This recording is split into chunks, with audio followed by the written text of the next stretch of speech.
Jeffrey, Zach. Oh, good. We have 4. Joe said he'd be in, but he's not. Sorry, Avery. You think she'll stay put, Tammy? Mhm. I think. Okay. What makes you think that? She was wandering down the.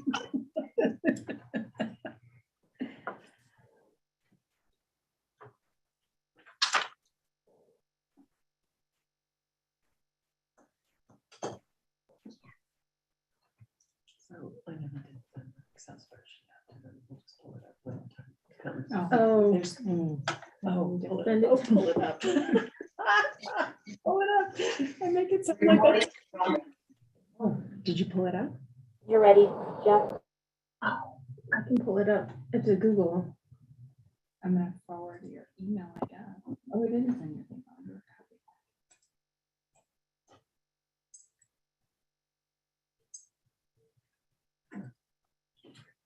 it'll just be a little intermission. Hi, Joe. Mhm. Hello. Okay. You trying to get, yeah? Oh, you're here.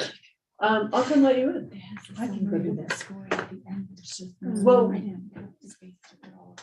sorry, we are actually all here, so. Leslie's coming downstairs, she'll bring you up. I mean, the other P and Z members aren't here, but, well, we didn't end up getting 3 of you to agree to be here, so we're gonna go with virtual. That was the upshot of the whole thing, but since you're here, the 4 planners are all here, so you can come join us. Mhm. Up on the 3rd floor. Leslie's on her way. Bye. Suzanne, you Okay, ready to so- roll? Do you want to wait a minute? Joe Kraybacher is downstairs and on his way up, so he'll be joining us in the room here. So just give it a couple seconds and then you'll have one more commissioner.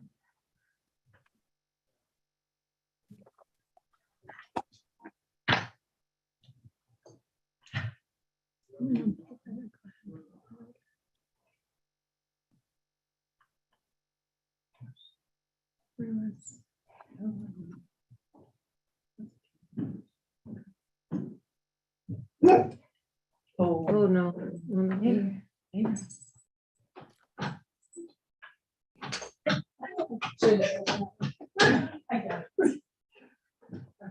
Yeah, this one's open. So. Are you feeling unwanted? Are you feeling unwanted, Joe? Do you want to I can come, leave if you guys don't want me here. Oh, really? come down that way and just show us? Uh-oh. Hey. Aren't you on this little picture right here? Oh, no. It's their picture. Hi, Nicole. Hey, Nicole. Joe Kraybacher. Just shove some chairs down if you want to Okay. get them out I of the way. can forward again, so it's a good time. Okay. There's this guy. So Jeffrey, you could go ahead and call the order if you would like. Good evening. It is 5:02 p.m. This is the regularly scheduled meeting of the Planning and Zoning Commission of Pitkin County, Colorado. It is Tuesday, July 5th. It is 5:02 p.m. We hope you're enjoying the monsoon. Some of us are not in the BOCC meeting room. We're in the staff room on the 2nd floor, and the rest of us are virtual. We have a quorum, Joe Kraybacher in the House, Monty Thompson, Jasmine Tiger, and Zach Matthews, as well as myself, Jeffrey Woodruff. This meeting is called to order at 5:02 p.m. At this point, the first order of business is commissioner comments unrelated to the GMQS competition. Oh, correct. She's always like so accurate about it. We're on the 3rd floor, Jeffrey, if you're keeping track. In case you're sending anybody out. But you I were was asking thrown. Commissioner- I was thrown off by the 2-minute tardiness by Mr. Kraybacher. It is noted. The door was locked at 4:30, and I blame you on that, Jeffrey. Commissioner comments unrelated to the GMQS competition from 2021. Planning staff comments. unrelated to the GMQS competition from 2021? Leslie Lamont. I have two. No one responded to our request to reschedule a site visit for the Turnabout Ranch. Monty really was hoping to get a site visit. However, he is leaving tomorrow for California, so something next week wouldn't work for him. I just want to make sure no one else would like a site visit of Turnabout Ranch. That's not true. I responded to Bonnie or some, I responded and I let them know I could do the morning of the 14th. I think the options were the 14th and 15th. And I said, morning of the 14th only. I'm attending a legal conference in Vail the rest of the week. Yeah. Okay. Anybody else?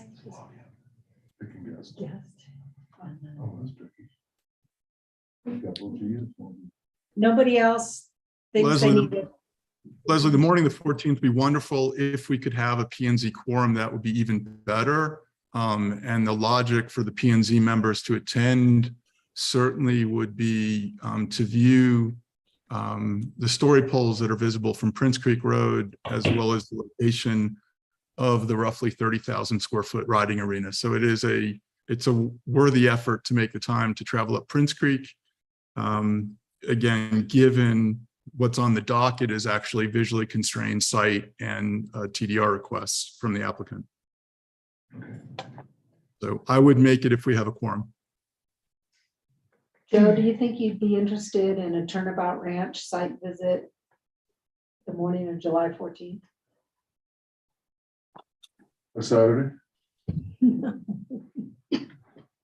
Sunday, What day of the week? can't do it at night, It's a right? Thursday. Right? Is that a Thursday? If I have to, I guess. Yeah, this is Monty. I might be able to do a morning too. So I'll try to make that if everybody else does. Monty, For really? sure, yes. Yeah, I'll try.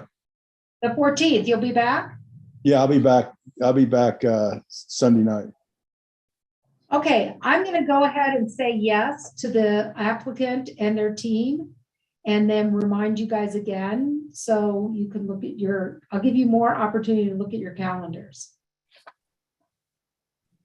Okay? July 14th. Morning. Secondly, so July 18th, we're having Cindy Hubin's retirement party from 4 to 7, the Rio Grande Field. You are all invited. Everybody who's on this call is invited to that. When is that?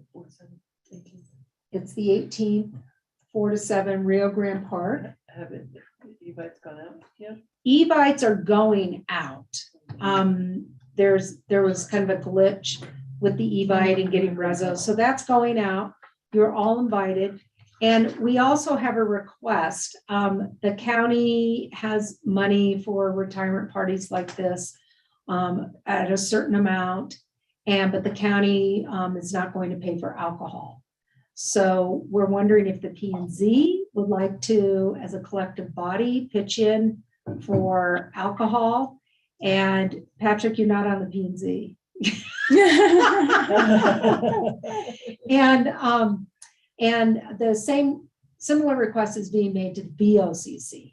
So we're looking to just have some coolers with beer and some margaritas. So if the P&Z wants to kind of collectively think about how much they'd like to donate, I'll be happy to add it to the budget. And maybe you guys want to talk amongst yourselves about that and just let me know. I'll vote. It's Monty. I'll vote to chip in. Okay. I'll put in $1,000. That's so generous of you. I'm not going to be there, but I'll chip in, but it's an equal quantity, but I'm unable to attend. I'll chip in. I think we can follow up with you with like a separate email and then I guess figure out how people would get money, whatever. So Yeah, I'll talk to Charlotte. Okay. But Yeah, we can sort out Great. details not on the public record. Great. Thank So you so much, P and Z. After Additional, she's roped you into this year-long growth management effort. additional planning staff comments unrelated to drinking and social services. Betty Ford. Just wanted to let the P and Z members know that tonight, if you choose to do additional scoring, we will be having links in the chat to score sheets for the particular application. And hopefully that all works smoothly. If not, we'll collect your answers individually if we have to. So I just want to let you know that we'll have links later on in the chat if need be. Excellent. Thank you, Bonnie. Additional planning staff comments. As per Colorado revised statute, we're required to take public comment unrelated to tonight's public hearing. Anyone in the public that wishes to make a comment unrelated to either Johnson Family Trust, Craig Morris Revocable Trust, or Bear and Bolt Holdings. We welcome your comments. If you would like to make a comment, please raise your hand. If you're on your phone, I believe it's *6, and I will unmute you.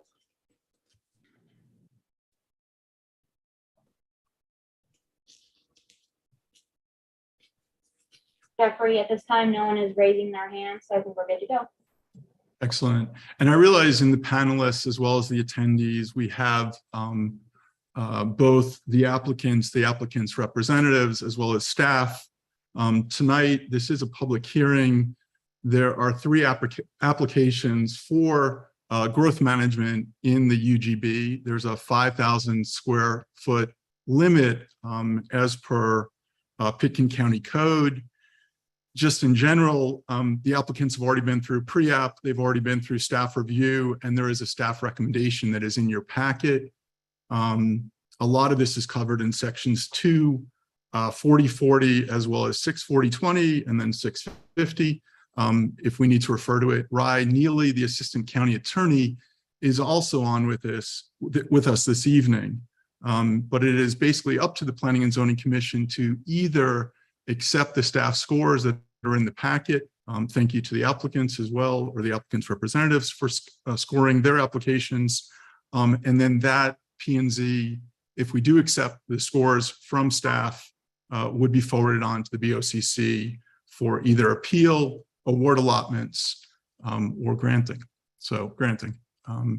Suzanne Wolf. Thanks, Jeffrey.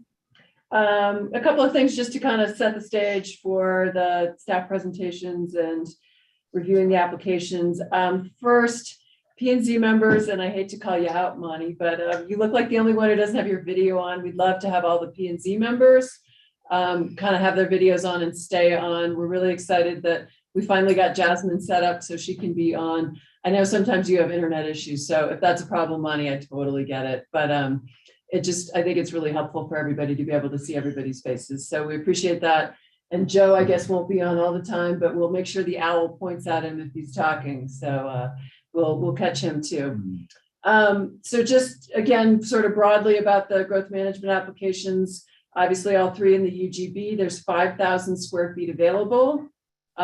We do have more square footage requested than is available. So that would mean one would not get a full allotment if all 3 are meet threshold and get favorable scores. So then they're ranked based on how many points each has gotten, and that will be part of the P&Z's review. Just wanted to let the P&Z know that staff has all worked really closely together on these scoring applications. It was kind of a great opportunity. Since we had 3 staff planners, yay, to each take an application to, use this as an opportunity to get Nicole sort of on board with, this process and reviewing an application. I guess some of you haven't met Nicole yet. So Nicole Rebick Stout is a new senior planner on our staff that we're really excited to have on board. And she's just jumping right in, as you can see, because she's already scoring growth management. But we worked really hard together to try and be as consistent as possible. I'm sure in the end, it's still not perfect, but I just will say we've spent a lot of time meeting as a group, trying to work on that together. So hopefully you can see that in the scoring. When we go through the presentations, we'll have the staff present the application they reviewed. So Tammy will go first with the Johnson Family Trust, make her presentation. P&Z can ask questions, then the applicant will present on that application, P&Z asks questions, then we'll move to the next application. So then Nicole will do her round, the applicant on that one, and then Leslie last. So we want to go through all of the presentations first, with the P&Z being able to ask questions, of staff and the applicant at that time. After that's done, we have a summary of the applications and how staff has scored them. We'll show you that. Then we'll open up the public hearing for all of the applications. So after that, we'll talk about scoring and how you guys want to proceed. And under the code, the P&Z either agrees to accept staff scoring, and that has to be unanimous. And what we've determined is that would have to be unanimous to accept the staff scoring for all 3 applications. Otherwise, fairness would dictate that you score all of the applications individually. And that's fine. Like Bonnie said, we're set up to do that. She has a score sheet. She'll pop into the chat box, so you guys will be able to then score, and that'll get tallied up. But just to note that, right, it's either a unanimous acceptance of staff scores or not. And if not, then you will score the applications, and you have the opportunity to have 2 scoring rounds if you want them. We'll get to that when we get to the scoring piece, but just to kind of set the stage for that. And just one correction, I guess, once the P&Z has scored, the P&Z adopts a resolution awarding the allotments. That is a change in the process that we amended the code, I guess, 2 years ago, right? 2020, 2021. That rather than sending the scores up to the board and the BOCC grants the allotments, the P&Z is actually granting the allotments based on their scoring. We do forward those scores to the BOCC, but they don't take action on them. The only time the BOCC would then be involved in scoring is if there was an appeal of the scoring. So just to make that clear, and I think that's it. Anything else, staff, that I missed on the upfront? So anyway, I'll then kick it off to Tammy will jump in first. All right. Unless there are any questions, sorry about the broader piece.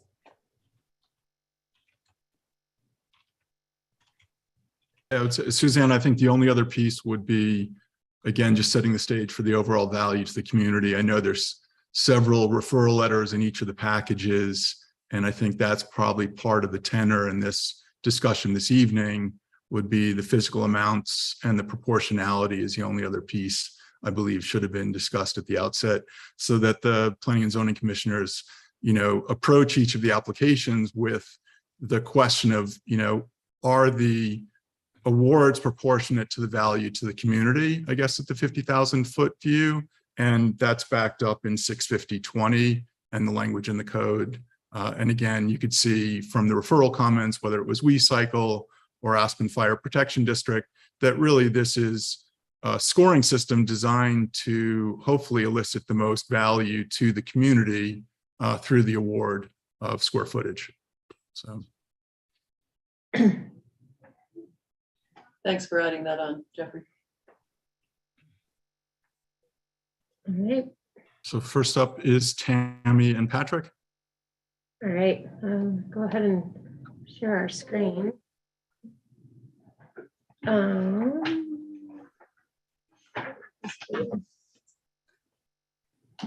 Okay.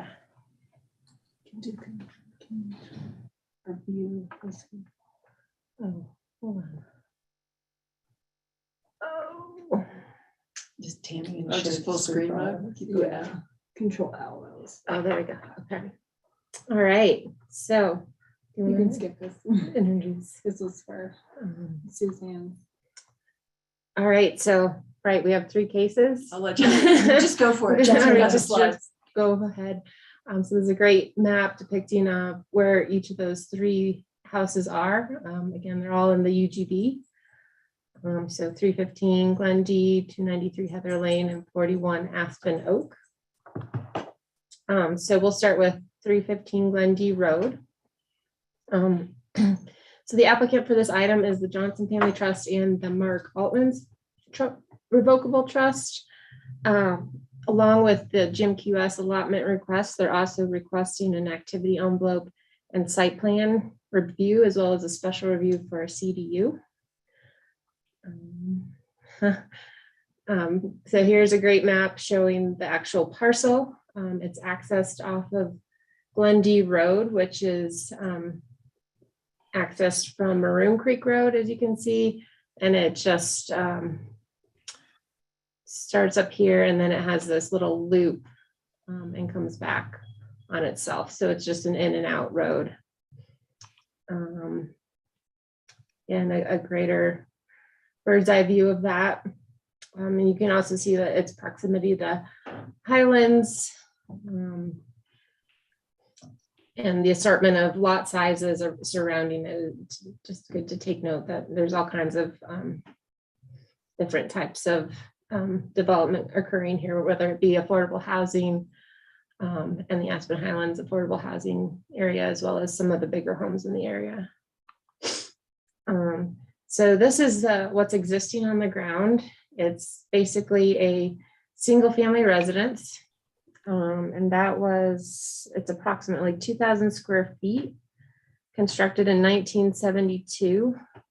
And then over here is a detached garage, which was constructed in 1981, and it contains approximately 1,200 square feet. They did do an interior remodel in 1995, but other than that, the lot hasn't received any other land use approvals. So this is what they're proposing. It is to basically reconstruct or to remodel the existing house here, and then to reconstruct this detached garage and build that CDU on the second level. They're also proposing to build this addition connected to the existing structure. So in total, they're proposing 6,750 square feet, which is 1,000 over the 5,750 that is exempt from GMQS. So that is what they're requesting, is the 1,000 square feet. And here in this slide, you can see a rendering of what that development will look like.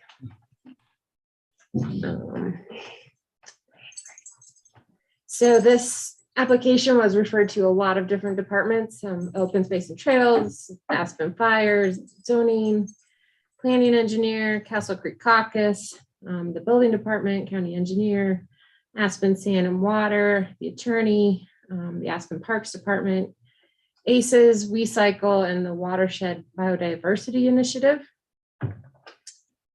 So again, within the packet you guys got was staff's recommended scoring for the GMQS request.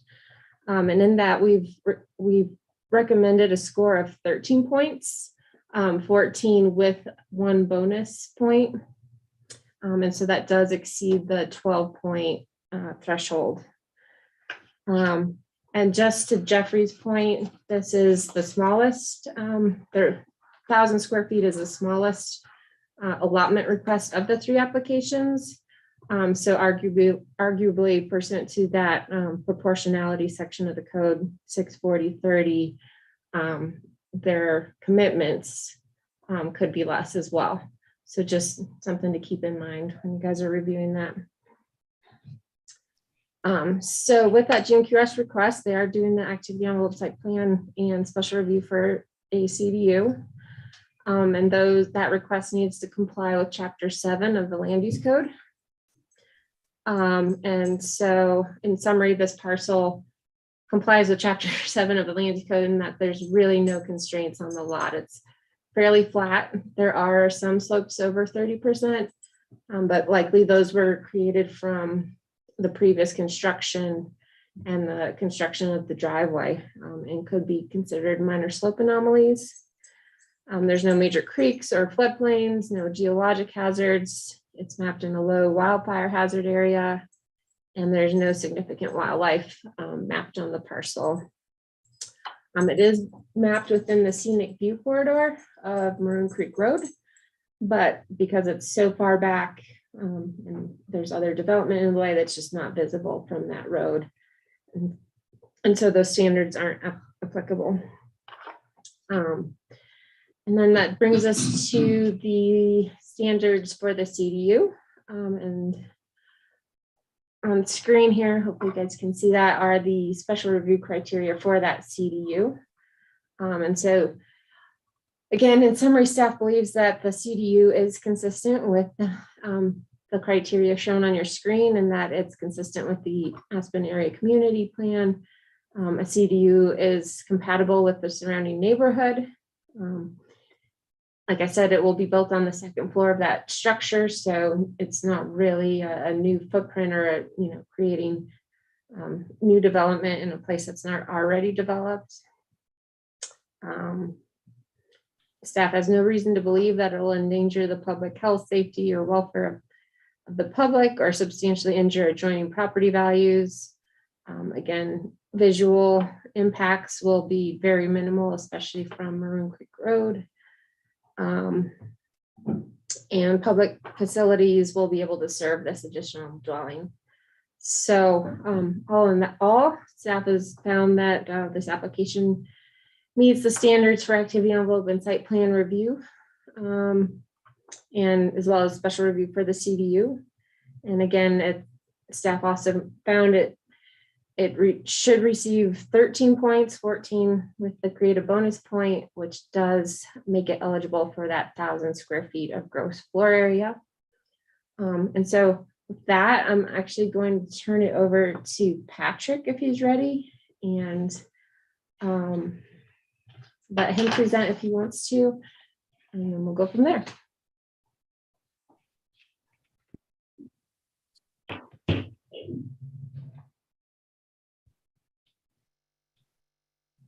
Are there any questions for staff?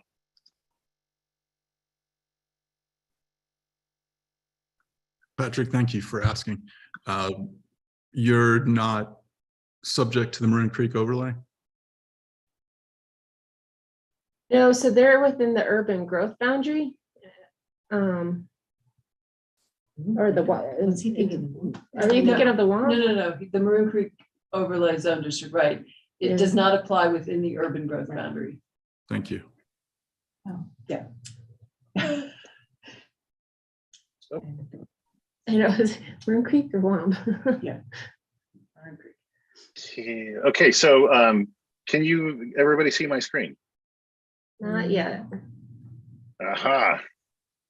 This is fun. It takes you into La La Land here. Share. And how about now? Yes. Great. I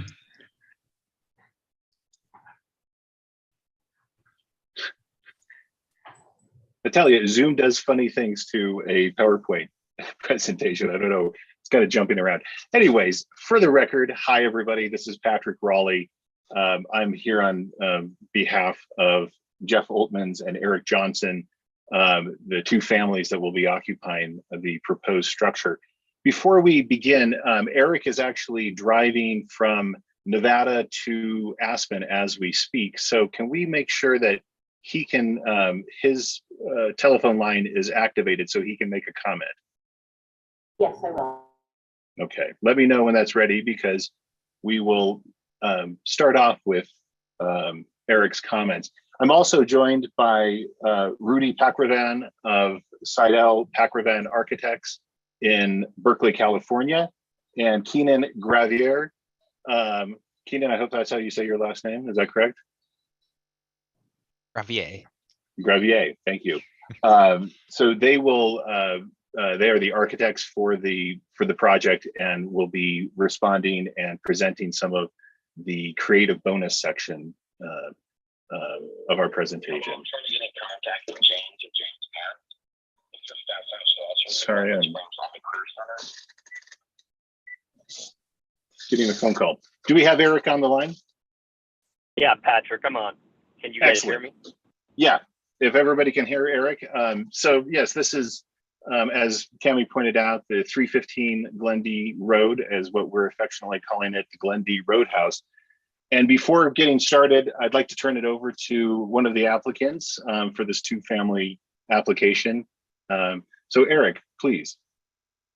Yeah, and thank you everybody for taking the time. I understand, you know, how busy everybody is. And Tammy, thank you again for the time for reviewing this proposed plan as well. I just wanted to hop on real quick and give everybody a quick background of, you know, the spirit of what we're trying to accomplish here.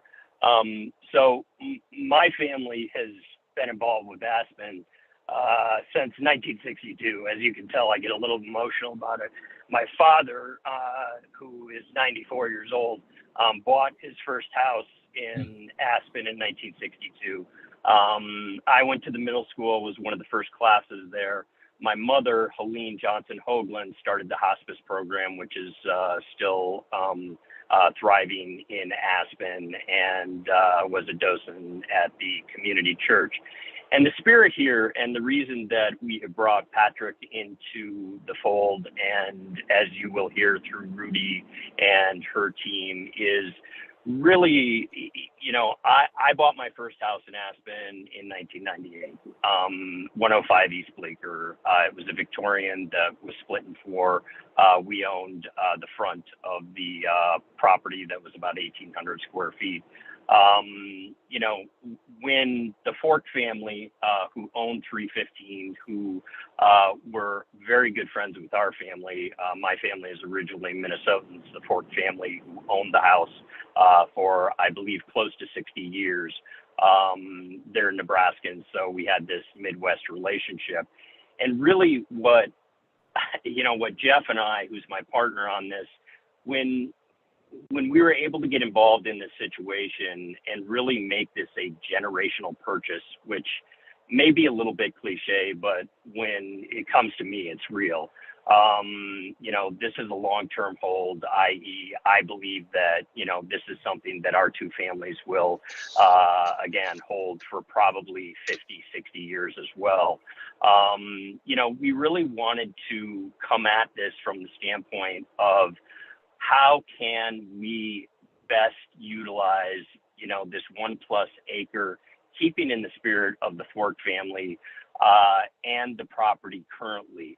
And really what, you know, Patrick and Rudy came up with, we believe, versus coming in and scraping the property and having something that wasn't, you know, consistent with what has been there for, again, over 60 years, was, you know, something that we just really have spent a ton of time around, and being very prudent and trying to be as prudent as possible of having two families in the house, again, trying to keep within the spirit of the property and, you know, keeping it consistent with what it was historically and what we want going forward. And, you know, really, again, it's the history of our family, my family, of being here that, you know, we want to do as much as we can for the community, as well as obviously take as much advantage as we possibly can, having two families there, but without totally coming in and scraping the property and have something that we don't believe will really just be as consistent as we think it should be, having been there for 60 years. So again, thank you for your time. I just wanted to give you a little bit of my history, and you know, any questions that you have for me personally, I'm more than happy to answer throughout this process. I'll try to stay on as long as possible. Thank you, Patrick. Thank you, Ruth. Thank you, Eric. Appreciate that. Middle school, do you want to go into your middle school career? No, we can leave that for another day. I'd rather not. Even freshmen in high school. I think I reached the apogee of my life in middle school, but anyways, that's such is life. Thank you very much, Eric. Yeah, you know, again, I don't think we can stress that the greenest building is the structure that's already there. It's the structure that's the smallest. It's the structure that respects the footprint as much as possible. And I think Eric made those points excellently. So thank you again. So just a brief overview. We're in the R30 suburban density residential zone district, as Tammy pointed out, and we are within the UGB, so we need to hit that 12 points. We self-scored and had a bit of a divergence, but not too much with staff. And we believe that we attained 16 points without the bonus being added in.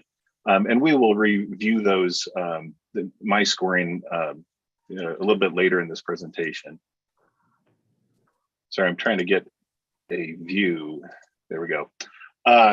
The property is a little over an acre in size, and it's contiguous to the Aspen Highlands Village area. So this is a rather built up area, some density with affordable housing adjacent to the site, as well as some single family. Again, we wanted to kind of stick with what the existing development pattern is. And it's clearly within a previously developed area. So we're not pushing new development lands.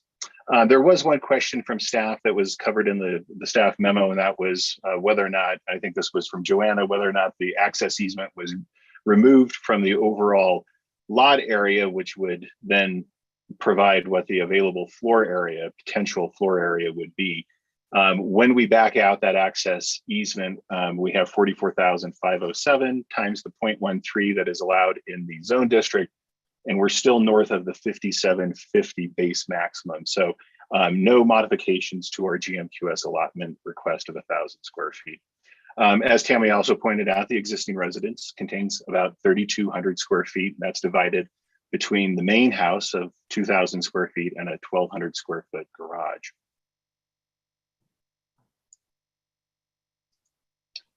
Here is the context. Tammy went over that again. You can see Maroon Creek Road. Here is the circle at the base of Highlands, Thunderbolt Lane that climbs up, and Glendi is way a little bit farther back down. If you blink, you'll miss it going down Maroon Creek Road, and it's one of those roads that climbs up. And here is the circle, and our site is indicated in yellow. Here is the actual survey, so you can get a lay of the land. Here is the access easement that just tickles the corner of our property. That has been removed, and we're still okay on floor area. The driveway is a straight-in shot to the two-car garage and the existing two-story house. Again, this site plan has been respected to the greatest extent possible, and utilizing same driveway alignment and same location of structures.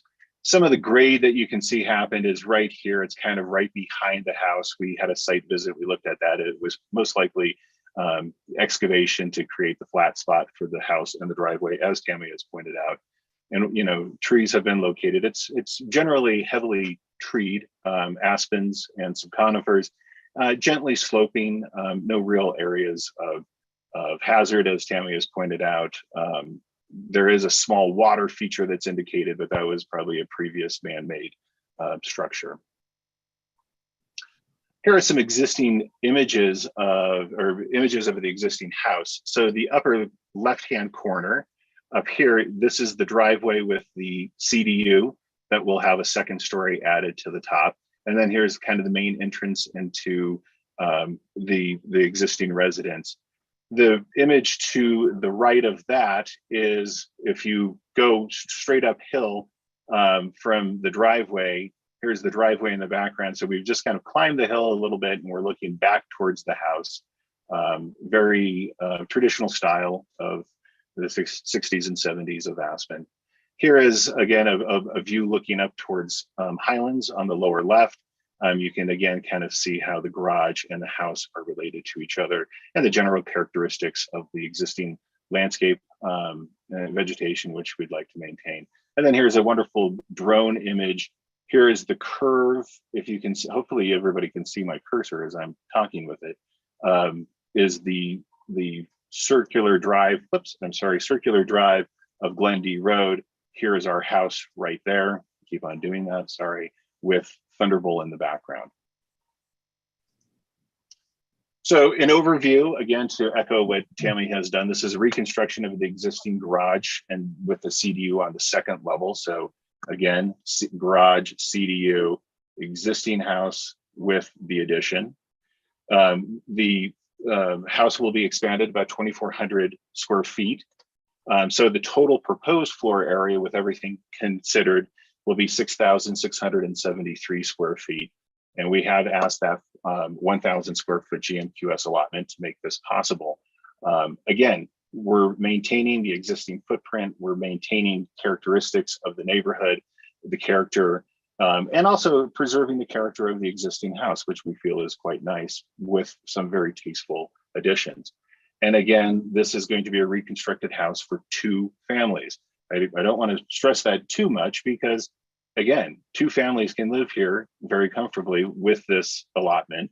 And that obviates the need for an additional house to be constructed somewhere else out in the county that would be a drag on additional services. So I think that's a very meaningful thing to remember. As Tammy went through, there's our existing site plan with the additions laid in. So you can see that we're, again, maintaining the footprint to the greatest extent possible, utilizing the areas of the property that are most appropriate for an addition that respects neighbors and also just respects the overall design of the existing house. So we get into the GMQS allotment request. Now, proportionality, boy, what a loaded phrase that is. Nobody really seems to know what the heck that means or where it's going. And we had some good comments actually from some of the open space and trails boards of we need to define that. Proportionality, and I was pleased to hear staff, kind of provide that this is the smallest request of the 3 that you'll be hearing today. So that should be taken into account. I think, the intangibles beyond the scoring of the 2 families, of the existing house, of the compatibility with the neighborhood and the compatibility of the existing house should, be taken into account when, trying to decide what proportionality means. Proportionality also is a two-way street. We had a lot of boards that say, no, we need more money and we would want $100,000 at least or something like that. Well, when we're trying to spread the wealth around as much as you can to the various agencies in the community to make the greatest impact to the community, we're reaching out to various organizations and there's only so much that can be thrown around. So I think proportionality and kind of furthering our understanding of that, hopefully in some small measure, this hearing today will advance that, and I look forward to hearing how we come down on it. But for us, when we looked at proportionality, groped around and said, well, what can we use? But let's go to a transferable development right before times got crazy and everybody made a run for the TDR exits and the price followed suit. Let's go back to what the TDR price was for many, many years. And that's around 220,000. Sometimes it was less, sometimes it was more, but generally it was in that range. That equates to about $88 a square foot. So that was our starting point. We assembled a first monetary commitment of around 75,000 for the 1,000 square feet. Through various twists and turns, not all of that has worked out, but that's where we started, and we had to get going from someplace. Again, we talked to various community organizations and county organizations, city organizations, tried to get creative as much as we possibly can to see unique ways that we could assist the community. And as Eric pointed out, one of the first directions that I received when I went over this idea of GMQS allotment process was we just don't want to throw money around. It just, it feels like you can do that, but the applicants, to their credit, I think really wanted to put their money where their mouth was, or their time where their allotment request was. And so they said, let's try to, we're members of this community. We want to be members of this community. We love Aspen. What can we do? Donating our time and talent to assist. So that is another thing that should factor into the proportionality question is, the willingness of the applicants to be active and positive members of the community rather than just building something. Let's see what we can do in return. And I think in that regard, the Gmqs allotment process is a pretty interesting program. And as I said, the monetary requirements needed to be spread as equally as we possibly could. So impacts on the public and private facilities is the first topic. Fire protection. We gave this a self-score of 2 out of 2 points. We worked very closely with Rick Valentine, Jan Legursky, and Ali Hager to come up with these commitments. So there was a lot of discussion. It wasn't just kind of pulling things out of thin air. We worked with them closely and said, what do you need and what can we provide? What they came back with is a $10,000 donation to the Wildfire Community Action Fund. So this is, staff says this is a broad ranging community endeavor, and that is very true. But I think a very meaningful donation to this broad ranging community endeavor of $10,000 is a very positive commitment to make. Again, trying to make the most bang for your buck, and going to something that is going to impact the community. You can't think of anything better. Following on our desire to want to give back to the community, and also leveraging some of our experience that we have living in wildfire prone communities, we have offered to act as ambassadors to, for wildfire, it says wildlife, excuse me, for wildfire mitigation. And we also want to use this beautiful house that will be a result to be a model for how wildfire, construction techniques can be employed in a beautiful and meaningful way.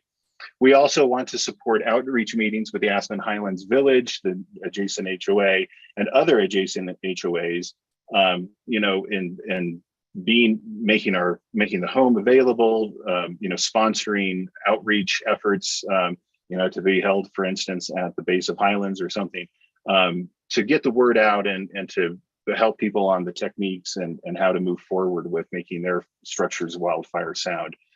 So that is, bringing from maybe a 10,000 foot level of the Community Action Fund down to a very real boots on the ground in your neighborhood impact for wildfire safety. Again, all of these activities would be pursued with Aspen Fire direction. That was actually a very specific thing that Rick pointed out to me. He said, we just don't want you to go out there and do whatever the heck you want, and that might be contrary to what our message is. So everything is going to be very closely monitored and done in conjunction with Aspen Fire to make sure that the absolute correct information is getting out there. So second tranche of points is the road system. We gave this a self-score of 2 out of 2 points. Similar to the Wildfire Fund, we worked with GR Fielding, and his suggestion was provide a one-time donation to Pickens County Road and Bridge in the amount of $10,000 for the Marine Creek pedestrian safety enhancement. So this is the closest major thoroughfare that we have to the property. So again, trying to direct the benefits as close to home as we possibly can, given the nature of our site. In connection with the coordination with GR, I reached out to RAFTA, and Jason White is a contact, a planner over there that I've worked with on various projects. And while we couldn't find anything that could help RAFTA out, as I say, we're about an 8-minute walk to the closest bus stop. So there's one there. And Jason said, the bus stop's in pretty good shape. I don't think there's anything that you can do from that standpoint. So, nothing directly to RAFTA, but he came back to me with a really interesting thing and said, thanks so much for, putting this out there, because we had a great conversation with Pickens County staff about the TDR process. He says TDR process about the GMQS process. So another thing to consider in the proportionality question of our commitments to our request is that, we were working behind the scenes and hopefully in some small measure, got community organizations or jurisdictions together to try to figure some stuff out. The road system is item number 2 on the impacts of public and private facilities. We self-scored as 2 out of 2 points. Staff opted to address the inadequacies of the road that was in connection with the fire safety aspects into this segment. We think that with working closely with Jan, the access is completely appropriate. And I provide a quote from Jan that says, "I don't think there's much you can do about the road going up there, although a consistent 12-foot width would be best." Well, you know, we can do what we can, but there's limited ability to make it the access wider. And she went on to say that the turnaround area is also good. And as I remember, there are really no glaring access issues or problems with that particular location. So I think, you know, staff, it's fine that they pointed out that our access wasn't, you know, being enhanced, but Jan has said that, you know, we're meeting it and we're doing what we possibly can. Next is transit and trails. We gave a self-score of 4 out of 4 points. This was our biggie. It's a one-time donation of $25,000 to the Roaring Fork We Cycle for 10 new e-bikes, and these would be located, I think, probably in conjunction with another commitment of another applicant who may be providing a station at the base of Maroon Creek Road and Highway 82. But working closely with Myrta and We Cycle, you know, looking for opportunities to support where she wants to go. This was an area that is a you know, a service area that they want to get into and they want to enhance. And she provided that, you know, e-bikes are really an effective alternative to single occupancy vehicles, which of course we all know. And having that assist will just lower the barriers even more for people using e-cycles. And this will close the gap from the bus stop down there at the roundabout at the bottom of the hill, essentially, you know, for people going up to the Aspen Rec Center, to the schools, and to Highlands. So we're really excited to be working with We Cycle on providing bikes. Now, effect on the environment, water resources. We were a little critical here, not always giving ourselves 100 out of 100. 2 out of 4 points. There are new blue line streams or wetlands or riparian areas that we can improve on the site. It's again, 1 acre site. There's not much we can do. However, we will always commit to utilize water-wise landscaping, and this would include the addition of rain sensors, plantings organized by hydrozones. We're very familiar with that, working in the city of Aspen as landscape architects, and we have WELS qualified staff within the firm that can assist with that. So we're well acquainted with that program. And then also, of course, as always, water efficient irrigation almost doesn't need to be said. Part of the reason why we scored 2 out of 4 points is we were really excited. We offered to support Tom Cardamone's biodiversity study and watershed biodiversity initiative. You know, looking out there back when we were assembling the application, we said, let's find some really cool programs to pursue. And through some contacts at ACES, I was made aware of Tom's program. I had a really great over hour-long conversation, made it very clear to Tom that, you know, this was why I'm calling, was for a Gmqs allotment process, and we're really interested in supporting his initiative. It sounded really interesting. And we had moved it forward to the point where I thought, you know, we submitted the land use application and had the draft of the letter commitment included. It was following the submission of the land use application, Tom came back to me and provided this quote saying that it would be antithetical to our purpose to be associated with a contribution contingent on the development approval. Of course, I understand and I respect Tom's position. I did, you know, follow back with him and talk to him about how this is utilizing an existingly built up site.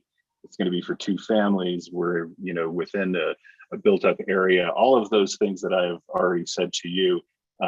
And alas, was at the end of the day was unsuccessful. However, we'd very much like to be a part of that if there is some way that we could, you know, help Tom out. It just didn't work out for this application.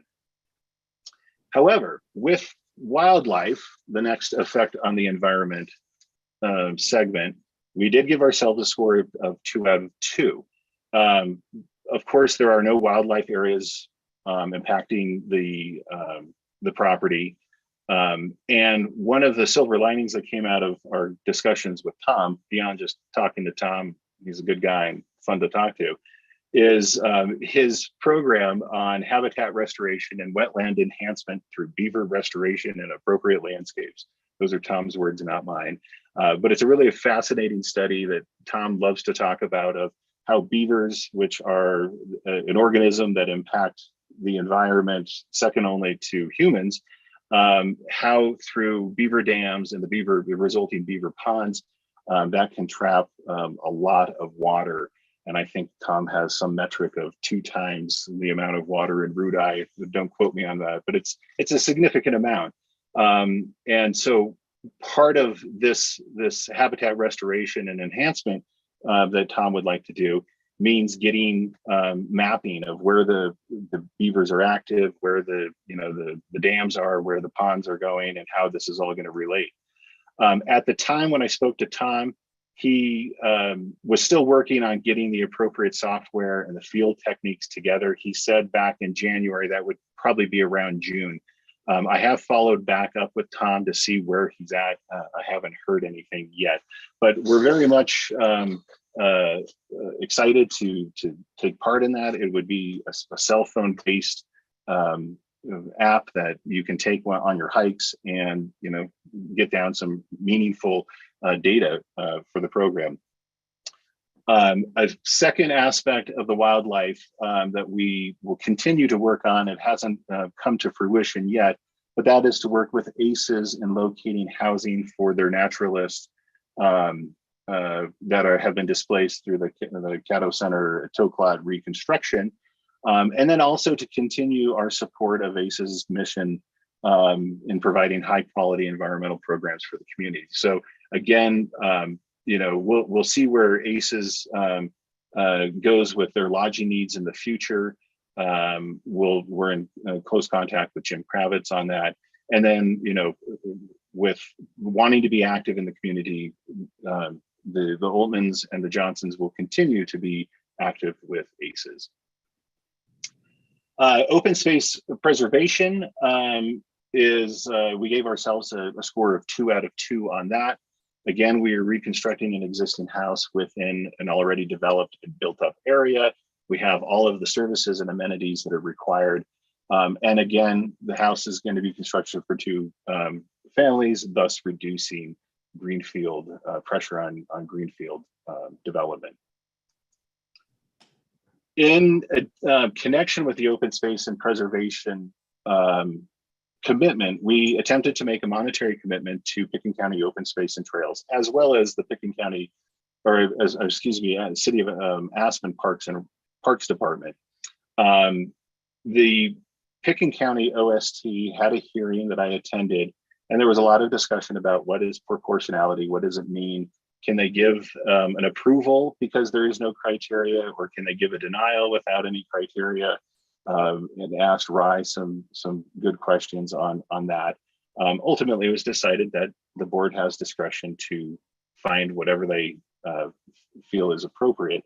And they came back and said that the amount that we had offered of $10,000 was inadequate in relation to the value of the respective development, especially considering inflation of real estate values, including the value of TDRs. Well, again, so, that's fine. They're taking a snapshot in time. They're looking at it only through the lens of 2022, maybe not, what it will be in the future if things cool down or calm down.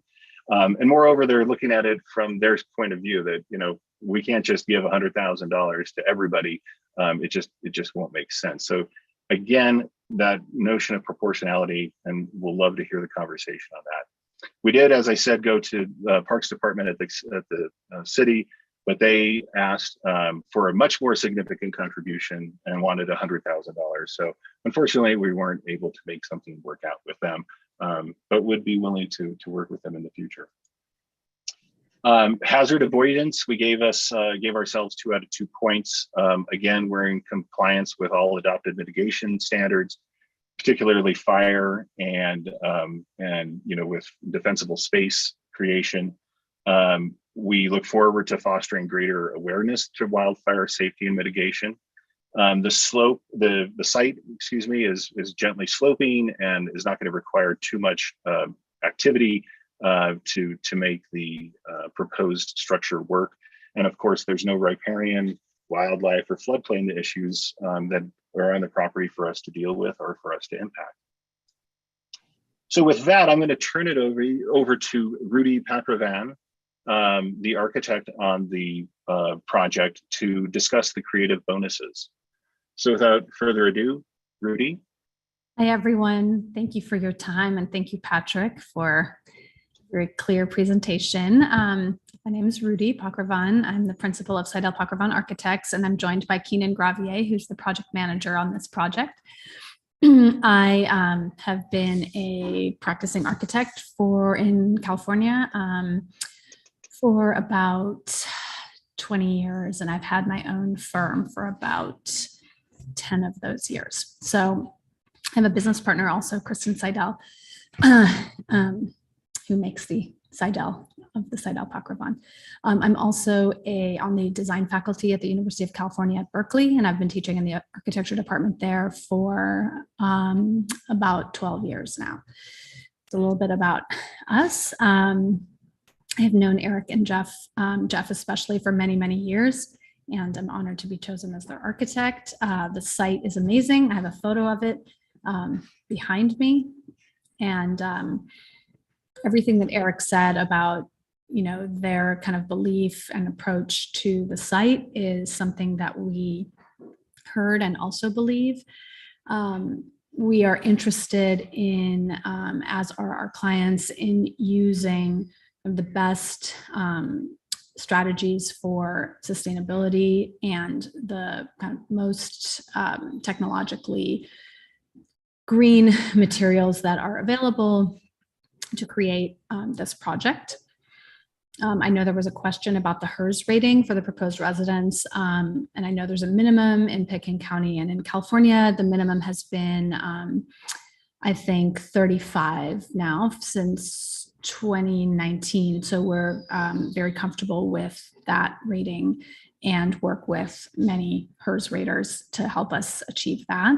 So that was the first, one of the first questions I wanted to answer. And then if we could go to the next slide. So there's several strategies that we're using for the kind of material assembly of the project. One is, and most of you will probably be familiar with many of these, thermal mass. You can see a diagram here. It's critical to both passive heating and cooling. It's achieved with thick floors and stem walls and a carefully detailed envelope. There's two ways that we are going to achieve this. One is because both the garage and CDU structure, as well as the addition structure, will take advantage of being below grade or having a portion of the structure below grade. And we can take advantage of that relationship between the concrete and the earth to work with us for thermal mass. And so that will alleviate the need for lots of mechanical heating. The next slide, please. We are hoping to use CLT, which is cross-laminated timber, and we have been in touch with a local company called Timber Age Systems, who's out of Durango, and also very excited about the prospect of partnering with us on this project. So CLT, the interesting thing about CLT, I'll talk about the material itself in a moment, but the way we would actually use this, the insulation would be on the exterior of the CLT, it would be on the exterior of the residence. And the advantage of that is that, there's a little diagram here, the advantage of that is that there are no thermal breaks as there is in conventional insulation, which is on the inside. And so that is one method that is becoming very, especially in the Pacific Northwest and California, becoming very prevalent and achieving a really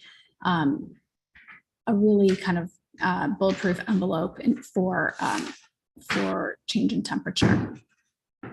Next slide, please. So cooling and natural ventilation, we work with that often in our own projects here in Northern California as well.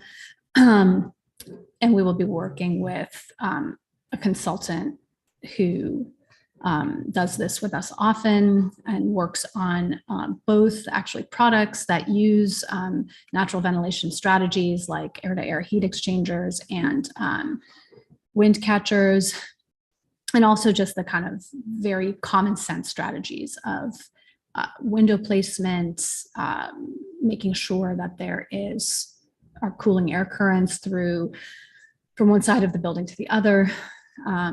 And of course, energy efficient ceiling fans that'll help move the air. Next slide. So a little bit more about mass timber and cross-laminated timber. It is as you can see in this diagram, a multi-layer mass timber product. It is incredibly precise and strong. It uses a much less significant amount of material than conventional framing, and it is many, many times as strong, and they are even using it for up to 7, 8, and even more higher story buildings. But it is also used in single family residences. It is not cost prohibitive, and it actually has a really wonderful aesthetic quality as well. So not only does it take place of the framing, but it also takes place of the drywall that you would have inside. So uses much less material and is very airtight with the assembly that uses that. Next slide.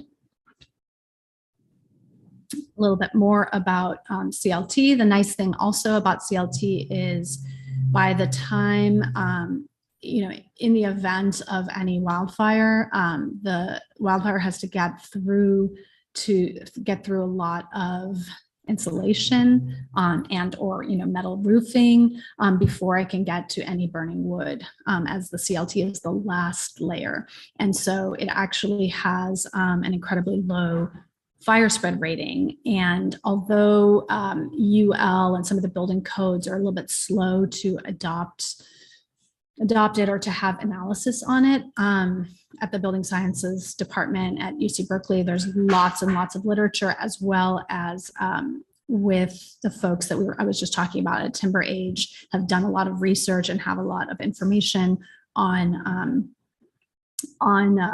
cross-laminated timber, and actually told me that Pitkin County was the first county in Colorado to use a cross-laminated timber in one of their buildings. And so do you mind if I interrupt you real quick? I'm sorry, Rudy, I apologize, but I just want to be clear in your presentation. Are you going to use this, and are you approved to use this material that we're learning a lot about, or is it hypothetical? It's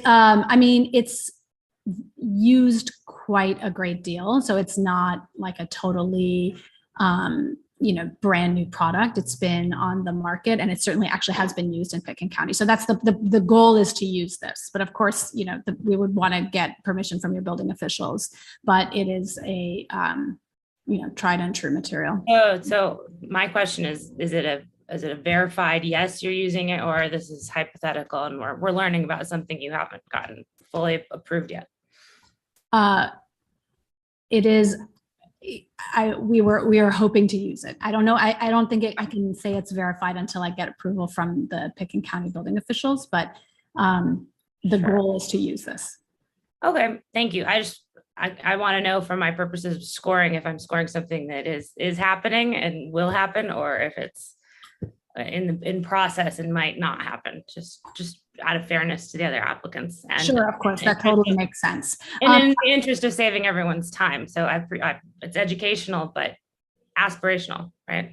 Yes, aspirational, but not so out there that it would, I can't really see a reason why it wouldn't be allowed, is a better way to put it. But it's not as common as typical framing. Certainly not. Okay. So moving on to the next, again, there's a lot of information about wildfire rating, and be really confident in this material as a very sustainable and appropriate material to use in this location. move on to the next slide. And obviously, practicing in the West, we know a lot about home hardening against fire and have worked with many building officials on WUI and plan on using, and this would be a definite plan on using metal roofing, tempered windows, creating ember resistant zones around and under all decks and eaves, and having dispensable space. Want to go to the next slide. That is back to me. So you can just see how we self-scored ourselves, getting to that 16 with the 12 being required. The 5 bonus points, which we feel that we should be scored with, brings us to a total score of 21 points. So again, meeting threshold, close to what staff has done, a little bit of divergence, some more intangibles, I think, that need to be taken into account to arrive at that score. So again, just in summation, there's our existing site plan. There's that's our proposed site plan utilizing disturbed areas to the greatest extent possible. I will hand it over to Rudy and Keenan to discuss a little bit more, maybe about this elevation. If staff would like us, this speaks more to the site plan activity envelope aspect of the application. Shall we continue, staff? Necessary. I mean, it's not necessary unless the planning commission would like further addition on the house. I think at this point it's 6:10 in the evening and we have 2 further applications. If we have questions about the site plan activity envelope, we can come back to that later in this meeting.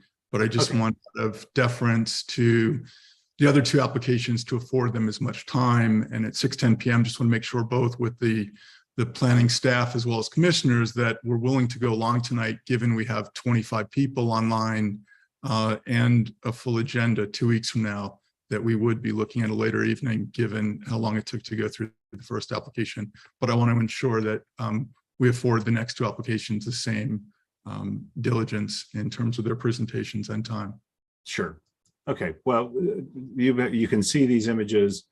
There's the scenic view considerations that we had discussed.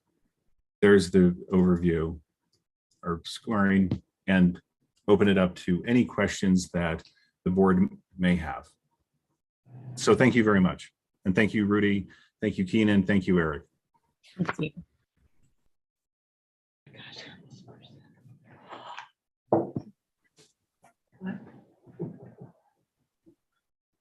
So Suzanne, I assume we're doing planning commissioner questions for either staff or the applicant at this point? Correct. I have a quick question. Joe Kraybacher. If you score 0 in one category other than creative bonus, do you still qualify for the minimum? Or there certain categories you have to score at least 1? I had difficulty hearing that, please. So Joe's question. It was a question to staff about whether if you score a 0 in one of the categories other than creative bonus, do you make it through the process or not? There are categories, certain ones, if it means you don't comply with code and you get a 0 because of that, then that's a, not necessarily meeting threshold issue. There are ones that call it out, says it's okay if you get a 0 in this category. But yeah, the road system was, the question I had on this one, because they received a 0 in that. I was just curious if that's a category in which you can proceed with growth management without getting minimum scores. I was going to say, I looked at that in the code and I think I came away there. It's very clear in the ones that say, if you don't, you can get a 0 here and be fine. But I kept looking in the code for the place where it said, if you get a 0 in this category, then what does that mean? Like, can you not then get an allotment at all? And I didn't find that clearly, but it's very clear where it says you can get a 0 and still proceed. The other piece was not as clear. Okay. So I'll give you that it was something I was looking at and thinking about too, but I didn't get the clear path out of the code. I think that was the intent. Jasmine had her hand up. Yes. Does this project create a duplex?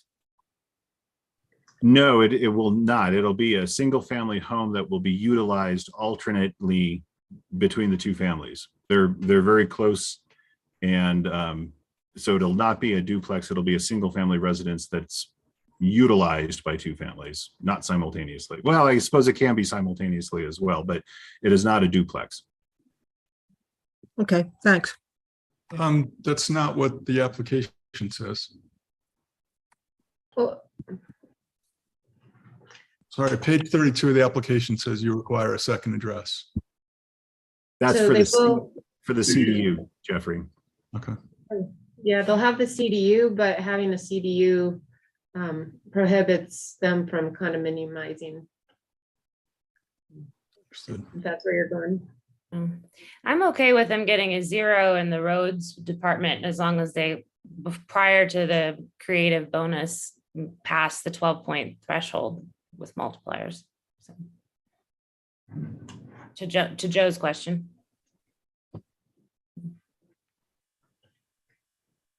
Additional questions from planning commissioners? So one for Patrick. I've only heard $20,000 in agreed, as per your presentation, financial donations, 10 for AFPD and 10 for roads. And then I heard rejected, dismayed, inadequate, and yikes, and then no housing from ACES. So I'm missing how you got to whether it was 75 or 25 for bikes. 25 for bikes. 25,000 for bikes. for recycle. Yep. Thank So you. you're at 45. That's correct. The others will be through donation of time, and we've attempted to try to hit those numbers, and unfortunately just haven't been able to make it work out. But there'd be a donation of time through the wildfire, through the beaver study. We hope to continue to work with ACES in some form or fashion, either through housing or just our continued support of them. Again, we started off with the goal of 75, and we, through the twists and turns, could not make that happen. But thank you. Yeah, that's correct. It's the 45 is the current commitment. Further questions for Patrick or Tammy? Jeffrey, I'll just do maybe a quick clarification on that question about the score of 0. I mean, when the code speaks to it, it says you can receive a score of 0 in this category and not be in violation of the code. So I think the question if something has a 0 is if it's truly a violation. I mean, if this was new development, building a road, and they said 10 feet, we'd go, you're violating the code, you're not meeting our standard. In this case, we have existing development and an existing road. So I think you have to kind of play that out in terms of that. So is it truly a violation? Yeah. We have this comparison sheet. Are we ready to move on to 41 Aspen Oak Drive? Further questions for Patrick or Tammy on Glendi Road? Thank you very much. Happy scoring. Thank you.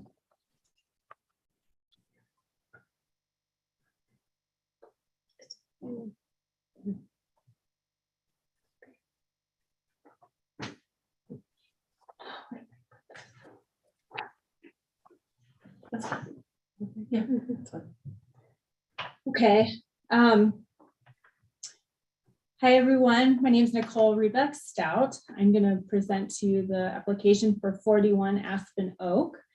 The owner is Craig S. Morris Revocable Trust and Maria K. Morris Revocable Trust. It's a Gmqs allotment application that also includes a site plan review and special review for CDU. They're requesting 2,356 square feet. Here's the location. It's just off West Buttermilk Road. And then it's 41 Aspen Oak.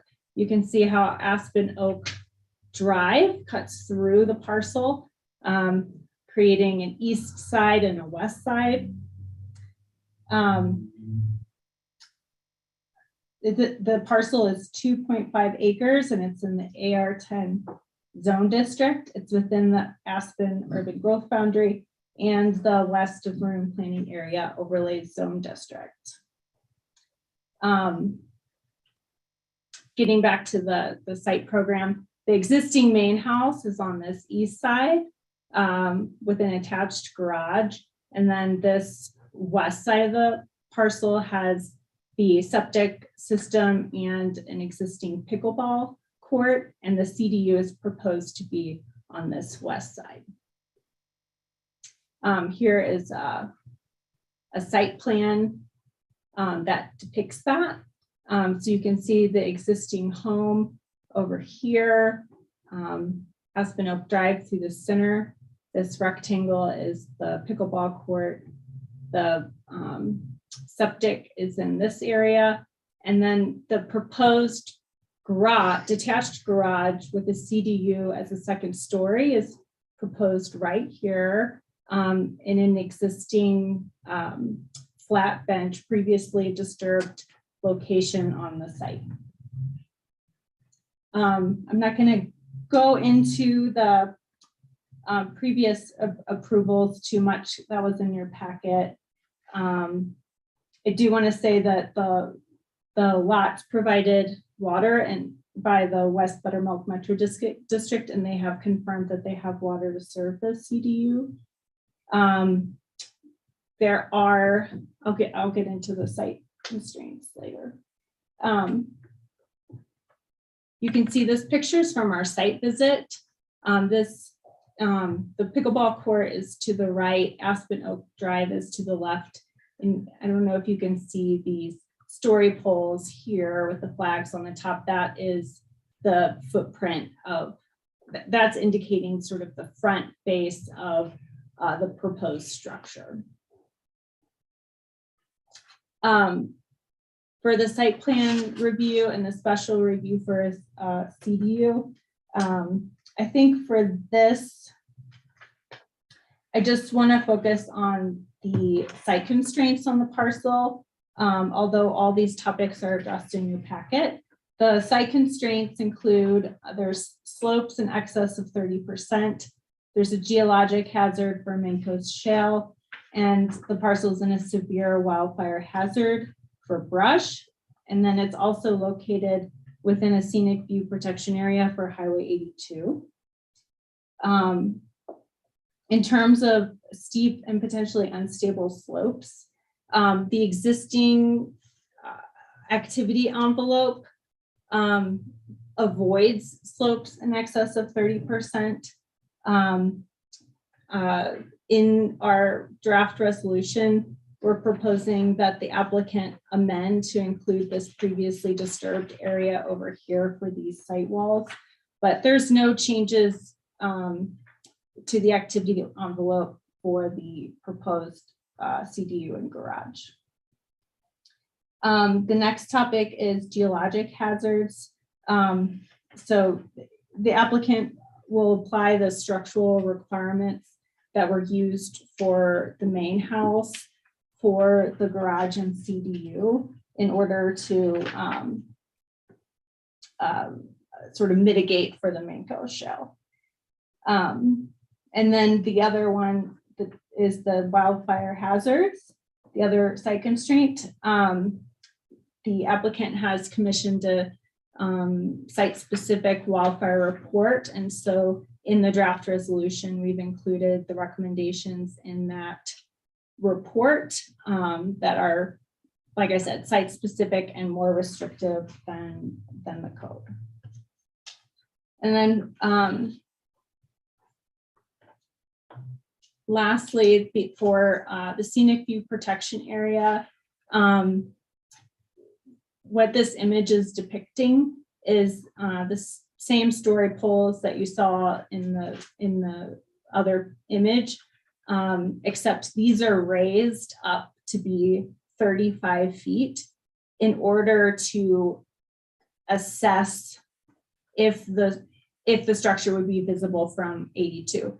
So you can imagine if these flags were lowered to the allowable height of 20 feet, they wouldn't be visible at all. Additionally, the applicant has agreed to replant any trees that are required to be removed for this construction of the CDU, regardless of the caliper size. So those are sort of the hot topics in terms of site constraints.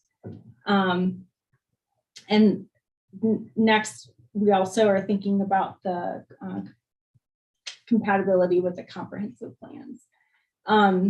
So if you consider the commitments made by the applicant, you will see that there are multiple topics that are supported in the Aspen Area Community Plan. So those are captioned in the scoring memo, but they include transportation, environmental stewardship, and this one is about public safety that gets to the wildfire hazard. And we also assessed this development for compliance with the West Maroon Plan zone overlay, and we've included some summary in the staff memo in terms of complying with not being visible from Highway 82. And then there's some requirements for low flow irrigation when it comes time for a permit. In terms of scoring for 41 Aspen Oak, I'm not going to go into detail on every one of these, but I do want to talk about the commitments that this applicant has made. Let's see, so for transit and trails, the staff gave a score of 2 with a multiplier of 2 equaling 4. This is for a $30,000 commitment to recycle for an electric bike docking station at the Buttermilk BRT stop. Since this commitment was coordinated in January of this year, the cost of the system has since increased. And Mike Kramer is going to talk more about that during his presentation. The next, we'll go down to water resources. Staff gave a score, maximum score of 2, and that is for with a multiplier of 2 equaling 4. A $30,000 commitment to Roaring Fork Conservancy for minimum in-stream flows projects. And then the creative bonus point down here is for $15,000 to the Wildfire Community Action Fund. We thought this was a creative approach to fulfilling the intent of the fire protection category. And then I just want to note that there's 3 additional opportunities that are indicated in this staff scoring memo that would further enhance the commitments made in the application. That includes one for water resources. The applicant has an existing on-site recirculating water feature. That system, there was an opportunity for that system to be proposed to be modified to be more efficient or reduce evaporation or potentially be removed. So that is an example of an on-site site commitment that could have been made. Open Space and Trails suggested that the applicant could have committed a monetary contribution to the county's open space that's closest to the site. This is for open space preservation. This is Sky Mountain Park. They have a recently adopted management plan that could be funded. And then finally, in the application, it's represented that a local worker will be housed in the CDU, which is definitely a goal of this department and the county. However, the applicant did not propose any mechanism to formalize that agreement. But in total, the staff has scored this applicant 15 plus 1 creative bonus, totaling 16, and that is more than is required for the residential allotment.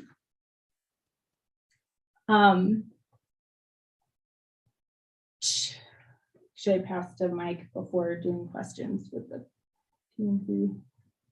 Oh, yeah, you can. I'm sorry, I'm looking for Jeff. That's great. It's like everybody moved around. Mike Kramer, you're up. I'm up. Okay, Mike. We can Unless, do questions after Mike's presentation. I think that makes the most sense. Okay, so should I go, Jeffrey? Okay. All right, give me 1 second. I'm going to share my screen here. and thank you for the updates. We're going to get you a Hewlett Packard calculator, no more iPhone updates. Your memo at the end of the packet, so thank you for that. Wait, Jeff, are you talking to me or to Nicole? No, Michael, I was saying thank you for updating the square footage that. Oh.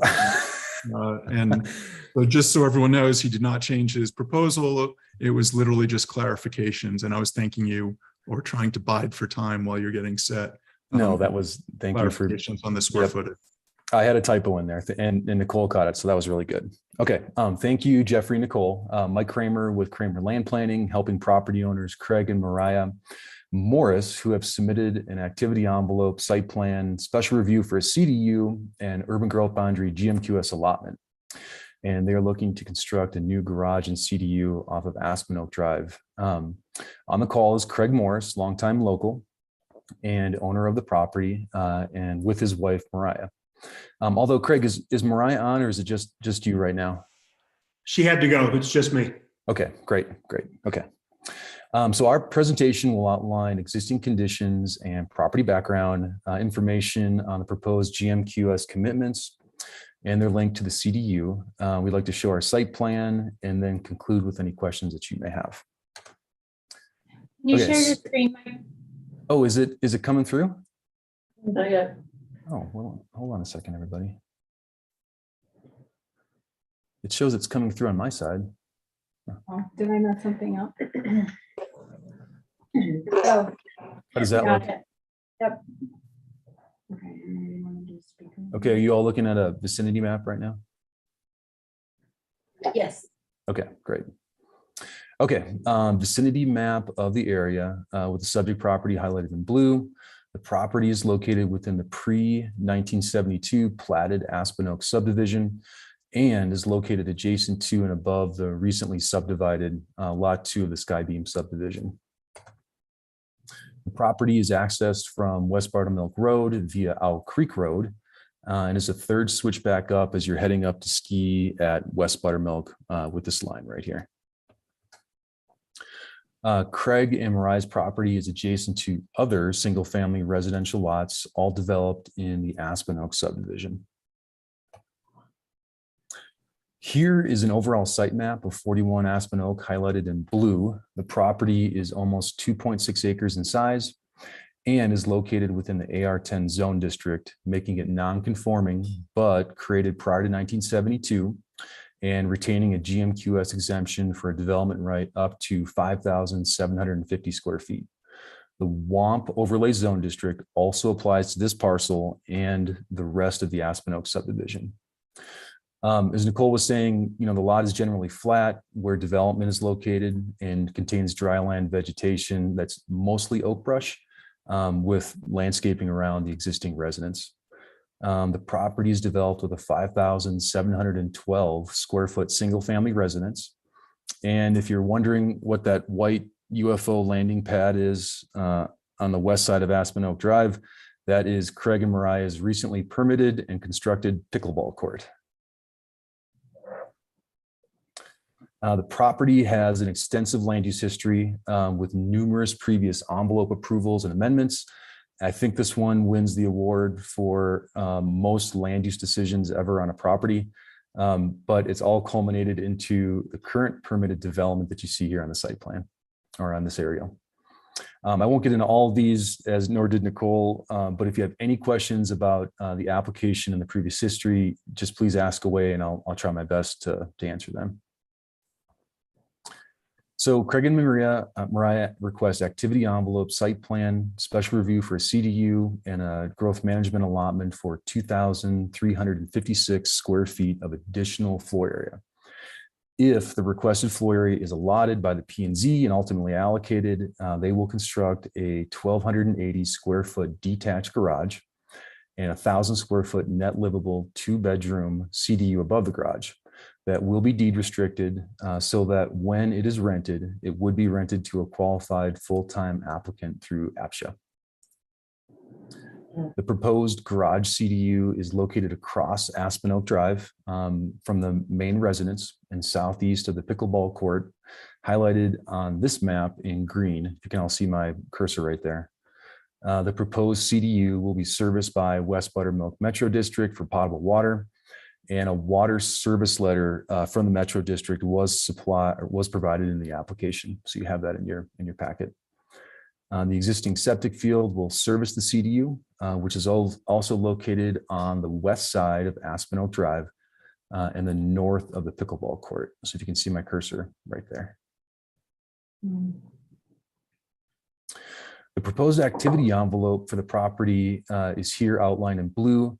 And this activity envelope is identical to the previously approved envelope in 2017 and will contain all the CDU improvements, including grading, tree replacements, and utility extensions.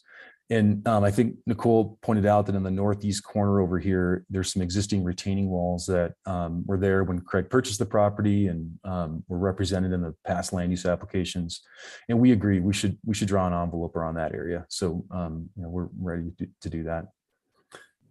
As Nicole stated, the property is visible from Highway 82, a designated scenic corridor, and height poles were erected to understand the scenic impacts of the CDU. And we are happy to report that the CDU will not obstruct a ridge line from Highway 82.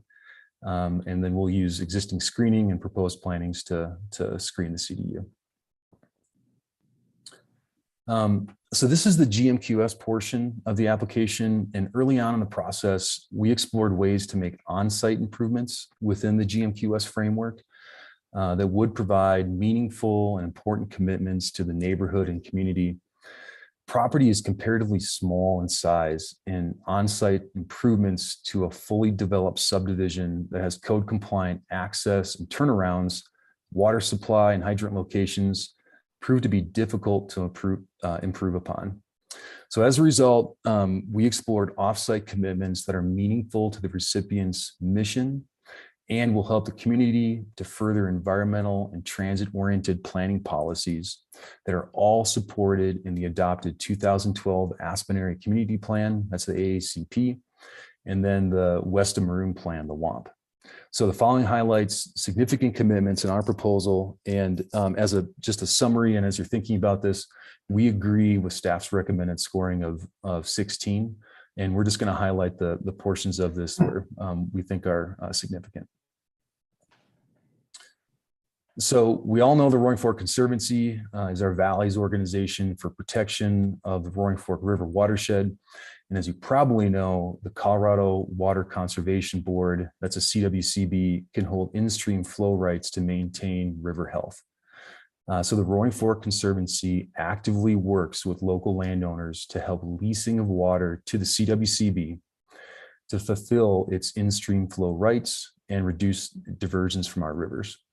The applicants propose a $30,000 monetary commitment to the RFC to support minimum stream flows and protection programs. So we've included a January 4th letter from the RFC in the application outlining this meaningful commitment and its receipt. And as stated in Nicole's memo and recommendation, this GMQS commitment is completely supported by both the AACP and the WAP. When the CDU is rented, it will house a local working individual, most likely employed in Aspen. And we made a direct link between additional traffic impact from the CDU and are mitigating that impact with the GMQS transit and trails commitment section. So as everyone knows on the call, WeCycle is a not-for-profit bike share provider in Aspen and the surrounding area. And they are actively pursuing expansions in Pitkin County's urban growth boundary, particularly at Buttermilk, where we see the most concentrated traffic congestion in the county. The Buttermilk BRT station is less than 1 mile from the subject property, and Craig and Maria propose a $30,000 monetary commitment to WeCycle for the purchase of a 15-dock solar-powered e-station adjacent to the Buttermilk BRT stop. We feel, and we can document this commitment advances the bike and pedestrian goals in the AACP and could be used by a future tenant at the property. So we need to add that Mirta at WeCycle recently provided comments that when she wrote the GMQS letter earlier this year in January, the proposal would and did cover the cost of the station. And due to inflation, this is no longer the case, unfortunately, and $50,000 is the current cost. So Craig and Mariah understand this issue, and they would like to capture the inflation increase by keeping the intent of the proposal by purchasing the entirety of the e-bike station and propose a $50,000 commitment. We feel this adjustment compensates for inflationary times that were out of WeCycle's control. And this proposal stays consistent with our original commitment. And then lastly, but not least, this is our bonus point section. Due to the property and the Aspen Oak neighborhood as a whole being located within a severe wildfire area, Craig and Mariah explored ways to mitigate this hazard in the bonus points section of GMQS. The Aspen Fire Protection District recently started the Wildfire Community Action Fund with a mission to create on-the-ground fuels reductions in targeted areas. Aspen Fire has a long list of partners in this endeavor and are accepting monetary contributions that help leverage federal matching grants. Craig and Mariah propose a $15,000 monetary commitment to Aspen Fire Protection District for the Wildfire Community Action Fund to help aid the district in their wildfire mitigation and planning and implementation. Excuse me, I don't know if this is out of line here, but Mike, can you back up to sure. the WeCycle slide real quick? I just want to take 30 seconds here. You can see on those bicycles, that's a Sotheby's logo on the side of the bikes. We as a company, if you don't know, I'm one of the partners and part owner of Aspen Snowmass Sotheby's International Realty. We have been supporting WeCycle since day one. Mirta came to us first. We signed up to be the exclusive advertiser, and they've been growing over the years. I don't know if it's been 5 or 6 or 7 years, but it was fortuitous that this was one of the opportunities for us to contribute to. Also made it much easier to up the ante from 30,000 to 50,000. This is just a continuing contribution that we're making to WeCycle, except now this is a personal contribution as opposed to a corporate contribution. Thanks, Mike. Yeah, thanks for making that distinction for the P&Z and for staff, that this is a contribution from Craig and Mariah, not from Sotheby's. Okay. Just some key considerations. That's our presentation, Jeffrey. Some key considerations that we want to just make. For activity envelope and site plan, the activity envelope is identical to what was approved in 2017 with no change other than including some existing retaining walls on the northeast. And the garage and CDU is low impact. It's going to be located in a previously disturbed flat area. As far as GMQS commitments, this is the bread and butter of our application. We have a $30,000 commitment to Roaring Fork Conservancy for in-stream flows.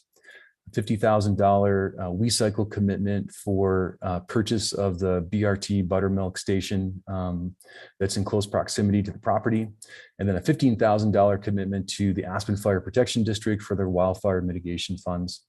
So we completely agree with staff scoring with 16 points. And Jeffrey, if it's all right, Craig, as you know, is on the call, and he'd just like to take about a minute and a half to say a few words on his own behalf. Please. Thank you. Thanks, everybody. And Mike, thanks for being brief and direct. I've lived here for 36 years. My third child is going through the school district here now. And we appreciate that you all are considering this for us. Really, this started with the idea that we were hoping to get a little more garage space for ourselves. And then we grew the garage so that it could accommodate a covered parking space or an enclosed parking space for an apartment.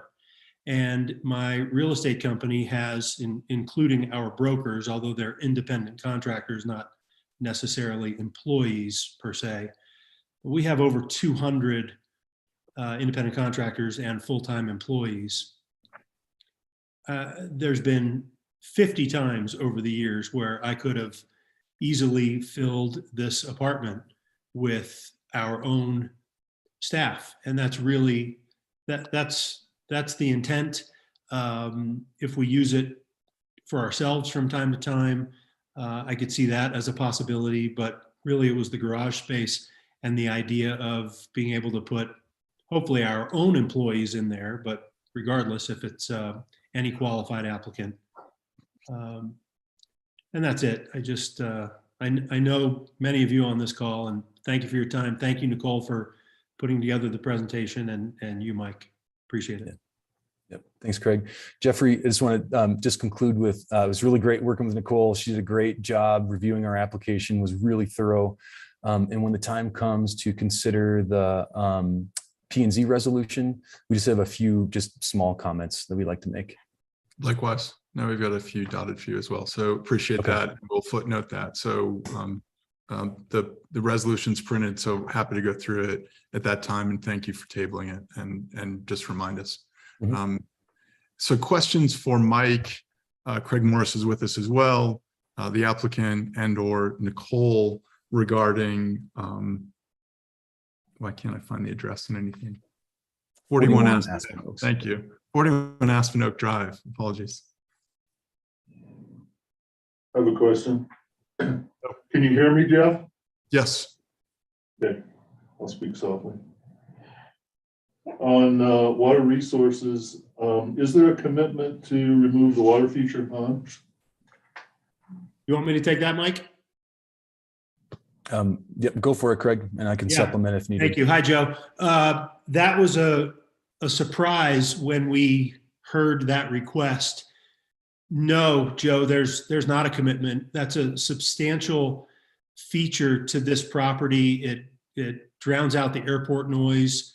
Our whole backyard was designed and built around that water feature. It was approved by the Metro District, or the Buttermilk District. And I could ramble on, but the short answer is no, we don't have any intention of removing that water feature. It's instrumental to the property. Okay, then I guess the question for staff, it wasn't clear from the memo whether you guys implied that that was being removed based upon the statement regarding, anyway, the statement that's on page 6 of the scoring, recommended county scoring. I think the last paragraph is more food for thought. You can see the staff scored, gave the applicant the highest score based on the commitment to War and Port Conservancy. And so because that meets code based on the scoring criteria, I could read that to you. Okay, so your position is that regardless of whether that's in or out, you'd still score it as a 4. Right. Okay. And this is just food for thought. Okay. But it's not required that the Morris removes a water feature. I think we were just looking at, could you look closer at anything you could do on your property before you also jump out and start to Yeah, make but for donations sure. to other things. So that was, again, I think that's a great description and sort of food for thought about how we look at these applications. Okay, thanks. So additional questions, commissioner questions for Craig, Mike, or Nicole? So I've got one for Ryan Neely, if he's on. Or for Suzanne Wolf, she's on. Go ahead, Jeffrey. So while we all know Myrta, so the last thing we want to do is ask for less money from an applicant, but according to according to land use code, even offering additional funds post application likely should not be considered. I'm assuming the scoring, and again, everyone in this call is going to hate me because we all love WeCycle, that the scoring and the price per square foot that Craig and Mike are really offering is around $31 a square foot based on $75,000 and based on an allocation of, potential allocation of 2356. So it's sort of the same question I asked Patrick, but with the layer that you can't come in and change your financial commitment. And again, this is where, again, both Ryan and Suzanne might if we were, kick me, but it's wonderful that they're willing to commit $50,000 to WeCycle, but the goofy land use code, the way we have it, basically says, specifically, I think there's a line, and you're going to hate me for this. Well, Jeffrey, I think staff's prepared to respond. I know they've had a conversation. So. Yeah, I think maybe Mike Kramer can talk more to this, but I think the idea is that when the commitment was made, the Morrises wanted to fund the e-bike station, and $30,000 was the sort of price tag that Myrta handed them. And so now that the target has shifted, the Morrises still want to do that e-bike station. And so maybe that could have been articulated more clearly in the application, but who could have had the foresight of such such rapid inflation. So I think Mike Kramer can come in and add more color if you like. Again, I think this is really Ryan Neely. And the question is, again, I hate that I'm clarifying this because, again, everyone in this call would love to see more funds allocated to all local resources. And this is, again, you can all hate me for this, but 24040 says applications may be amended to make technical corrections or clarifications. And if Rye said, hey, Jeffrey, inflation is a technical correction or clarification, I would shut the fuck up. But because, again, I would love to see the additional resources go to WeCycle. Sorry, that was a technical term. So I think Rye's on, so he could respond. Thank you. I mean, everyone agrees with me. I'm asking the jerk. I mean, it's really a horrible, but again. Let's let Ryan respond. I'm gonna, if you'll give me a couple minutes and let the folks keep presenting here, I'm gonna look at the application and I'll give you an answer once I take a look at it. Well, I have a different question. Would staff have scored, would give them the same points that had been $30,000? We did. We did. Yeah, we gave them a. We did. So it's since we scored it even, right? I mean, so your scoring wouldn't change whether it's 30 or 50. Correct. Okay. Yeah. Thank you. Yeah, and Jeffrey, if it helps as Rye's going through the application, I think Nicole is hitting the nail on the head. We committed to Myrta and WeCycle to purchase a 15 dock e-bike station, and we worked with her on pricing and location. And we think it's a really significant commitment because it directly links to the CDU and having someone stay there. So this is a really kind of nexus and fundamental link between the two uses, an e-bike station and a CDU. And the goalpost shifting, I think, is the best way to say it. And we're attempting to capture that technical change in the economy, and provide Myrta with what we committed to her. So we think it's a minor, insignificant change, and we hope you think the same thing. It's Putin's fault. It's an act of war. I like how Mike said it's a technical change. Thank you, Mike. And no one thinks you're a jerk, Jeffrey, for trying to, winnow down, Mirta's money. We'll report back to her what you said. I would hope that everyone on the call would. Thank you. Further questions regarding technical clarifications or anything else from Michael, Craig, or Nicole? So, and sorry to be a land use code wonk. Just a wonk. Yeah. Thank you. But again, I think Leslie, there's two other applications on that call. And again, I would love, as Chelsea has put it, I'd love legal clarification from Rye, and that's why he's here. So. Well, I would suggest, Jeff, that you keep moving along and I'll get you an answer while I'm looking at this. So. Okay. And my Pitkin County reference is 24040. I've got that. I'm just looking at the application. So keep moving along and I'll get back to you. Excellent. So any further questions for Mike or Nicole, Michael or Nicole? So we are moving on to 293 Heather Lane.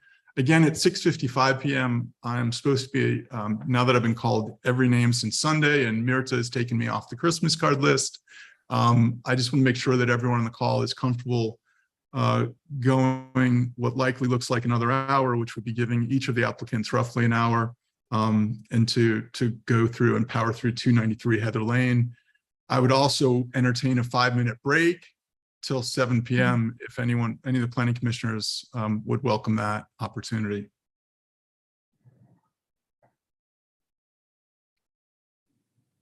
Everyone ready to power through to 293 Heather Lane?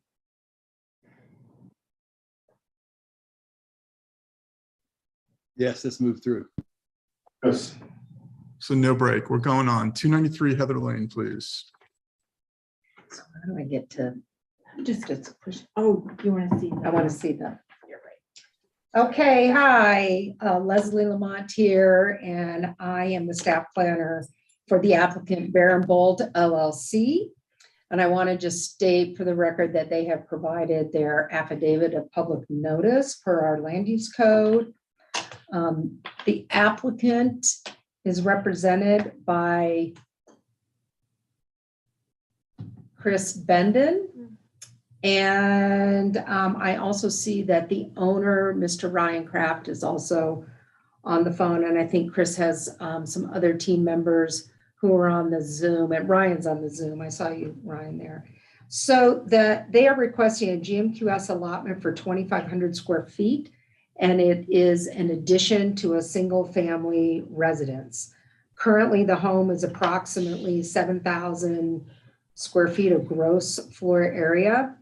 And the addition will bring them up to about 9,574 gross square footage. And that includes basements and garages.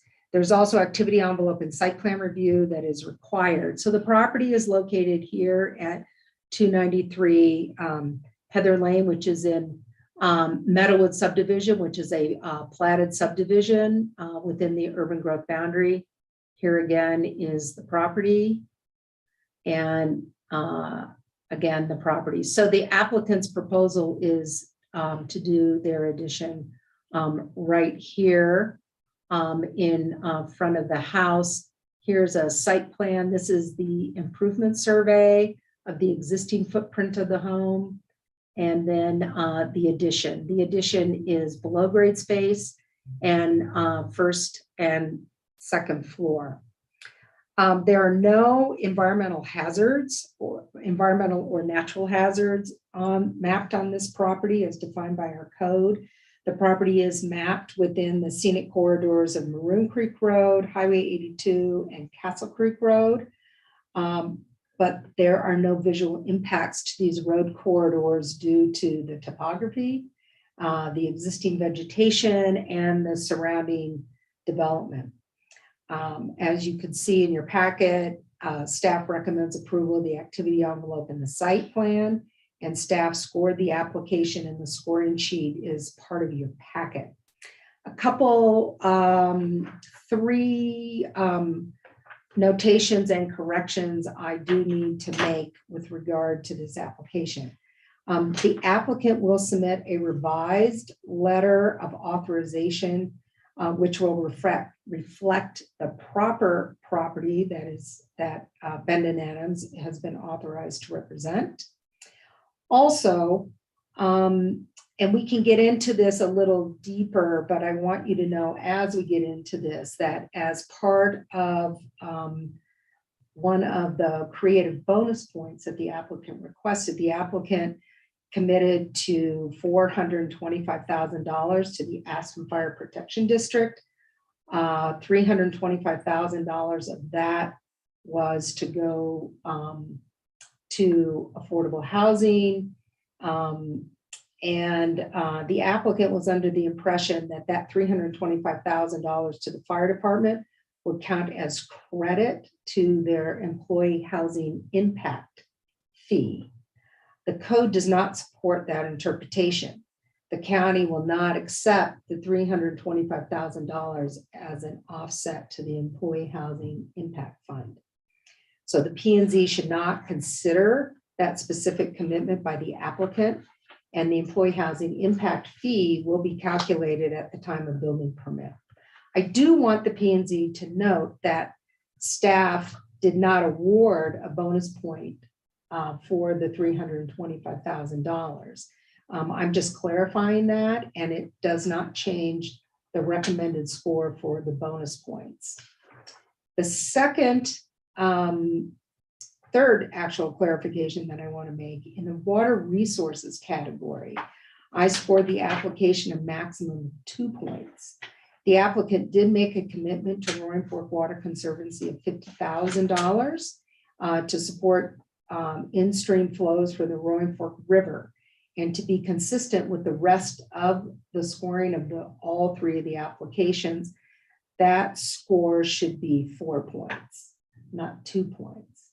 So this application, with that change to the water resources category, the application meets the threshold. They score 17 points, and then with the total 4 bonus points, they score a total of 21 points. And I am done unless there are any questions from the P&Z.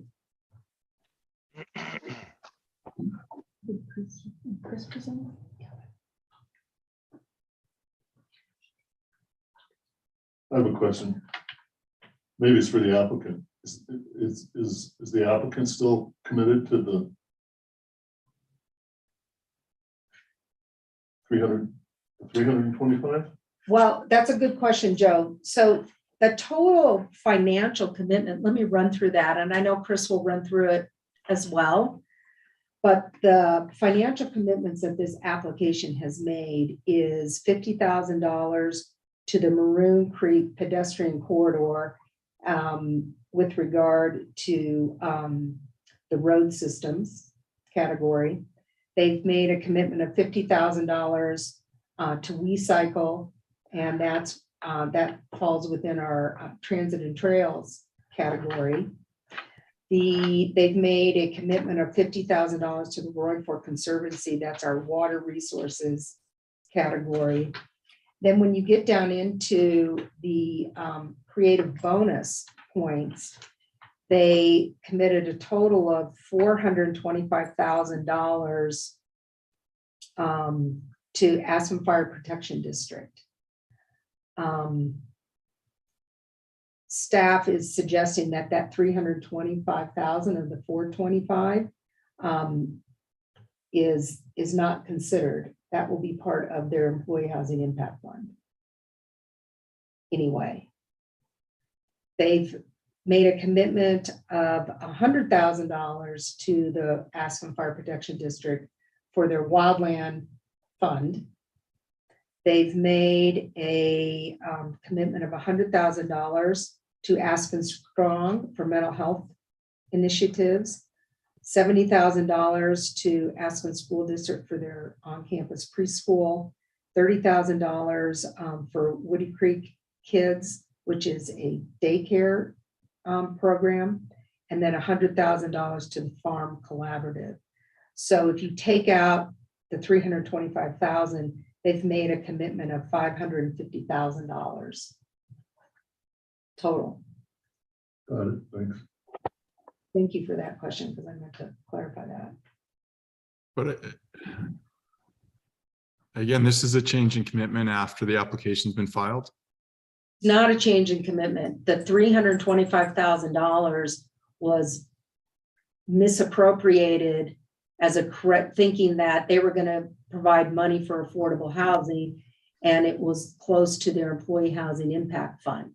They will owe an employee housing impact fund at building permit submittal.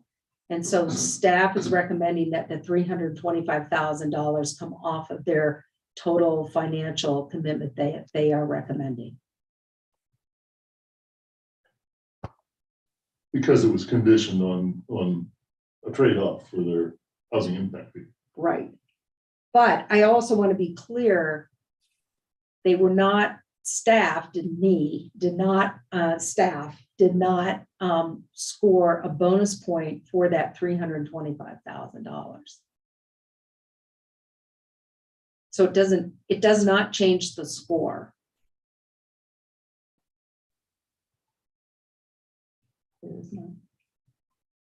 Makes sense to me. We did score them for the $100,000 to the Wildland Community Fund in the creative bonus.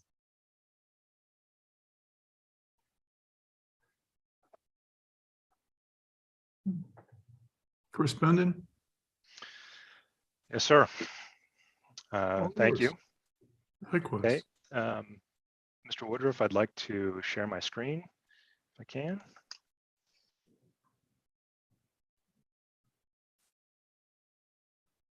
Hopefully you're seeing that. Yes.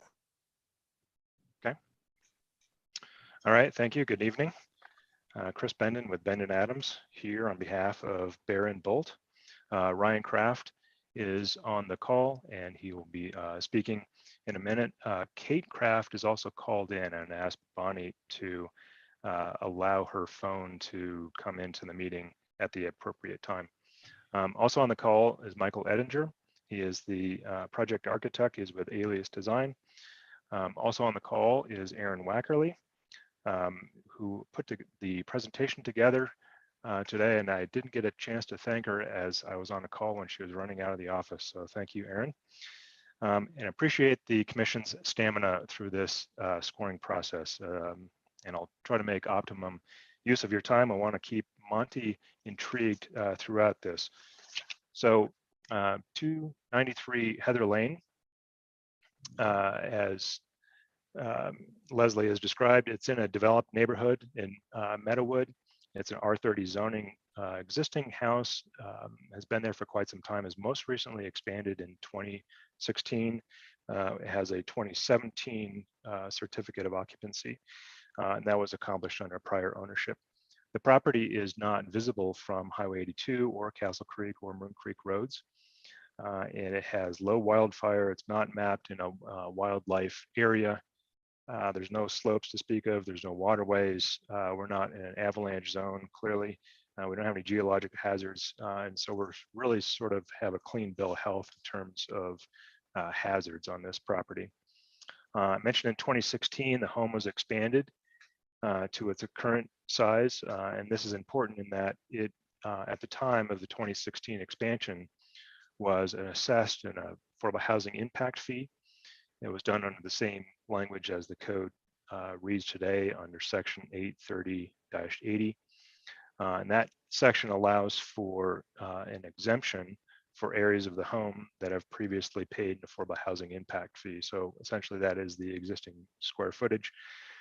These are notes from the building permit file that demonstrate both the fee that was paid and the calculation that was used to arrive there.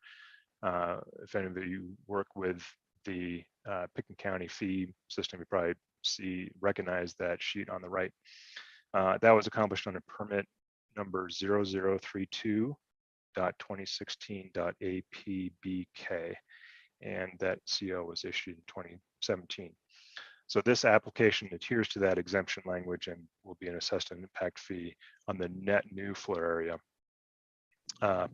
pursuant to that code section that I mentioned. The property is currently about just below 7,000. It's at 6,958 square feet of gross area. There are some exemptions that apply in the urban growth boundary, and so with those, the floor area ratio number comes down to 5281.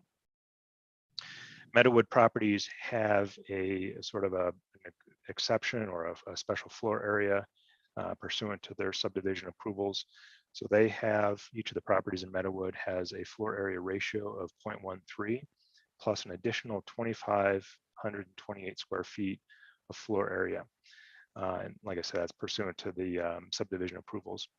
So we have some reduction for presence of a cul-de-sac and a pedestrian pathway, and that gets us down to an allowable floor area of 7,074. And we are proposing to add 2,500 square feet to that total for a total of 9,574. At the outset of this application, Ryan, who you'll hear from in a minute, really directed the application to put forward a profound and meaningful proposal that would be commensurate with what we all understand the impacts of development to actually be on the community. The expansion will add to the existing home by enlarging the footprint, as you can see in the upper left, and sort of on all three levels. In the basement main, there's sort of redevelopment and expansion of the garage level, and then a sort of redevelopment and expansion of the second level. Keep in mind these plans for the expansion are very conceptual in nature. That's stated on the plans, and they'll likely be adjusted between now and submission of a building permit. All development on this property will comply with the Pickens County Code. Our proposed scoring for this application was at 22 points. County staff had issued the report with a scoring of 19, and you just heard that that was increased to 21 points. And I'll highlight some of the differences as we go through.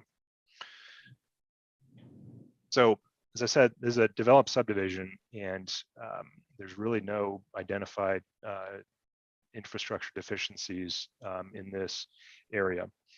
So on the public and private facilities, we have adequate fire protection and adequate roads. And we provide, each of those provide a score of 1 point.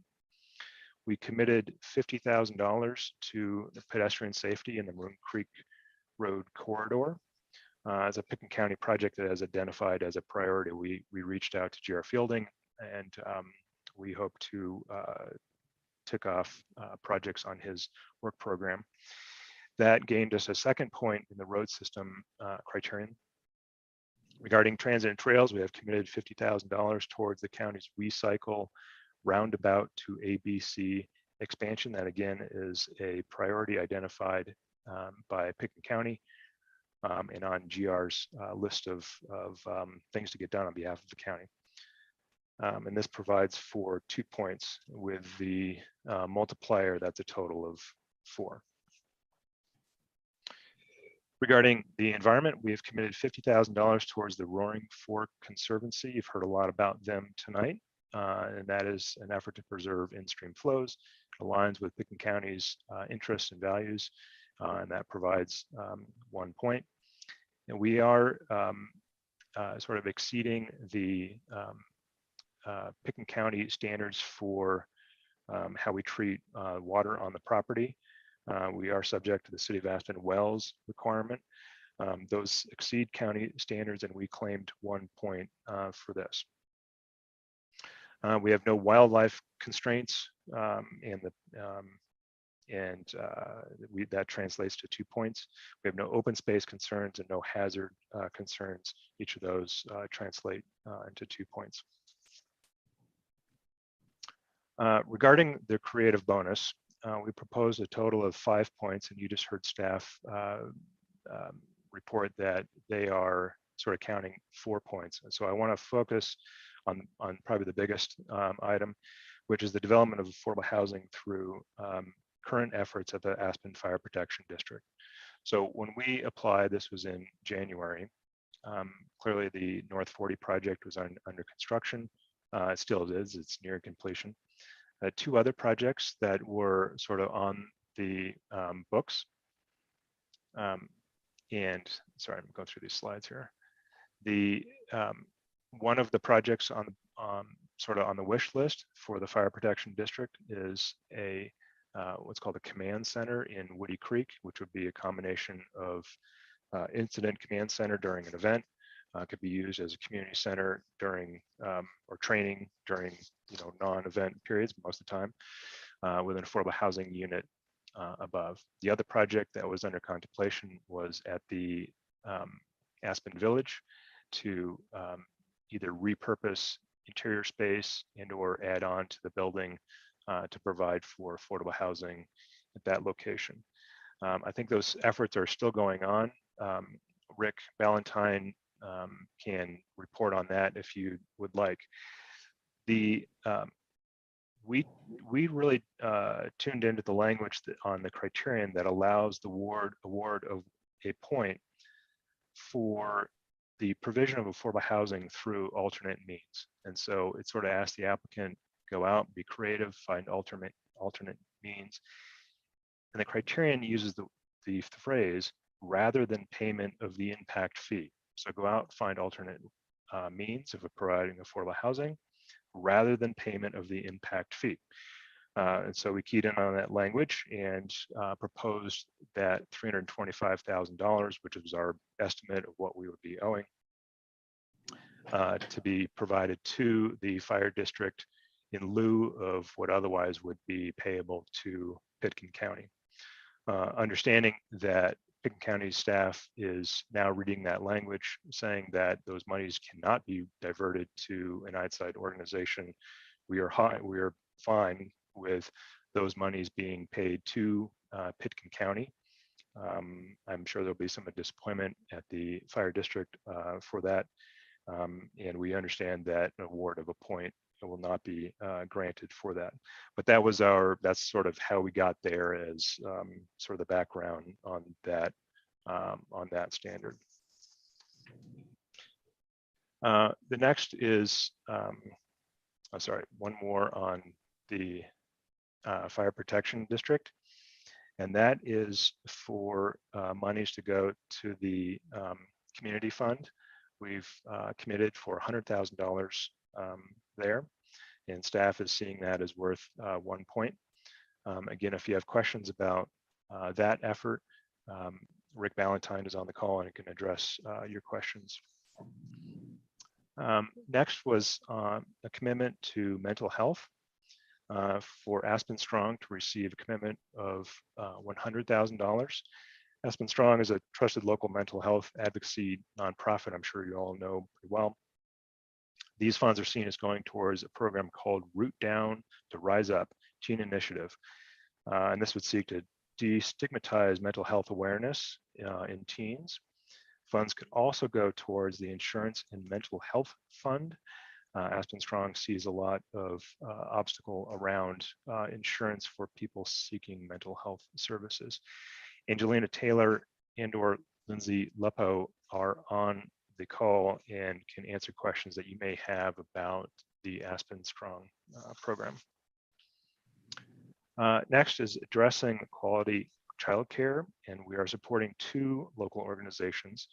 $70,000 for the cottage preschool at the Aspen School District.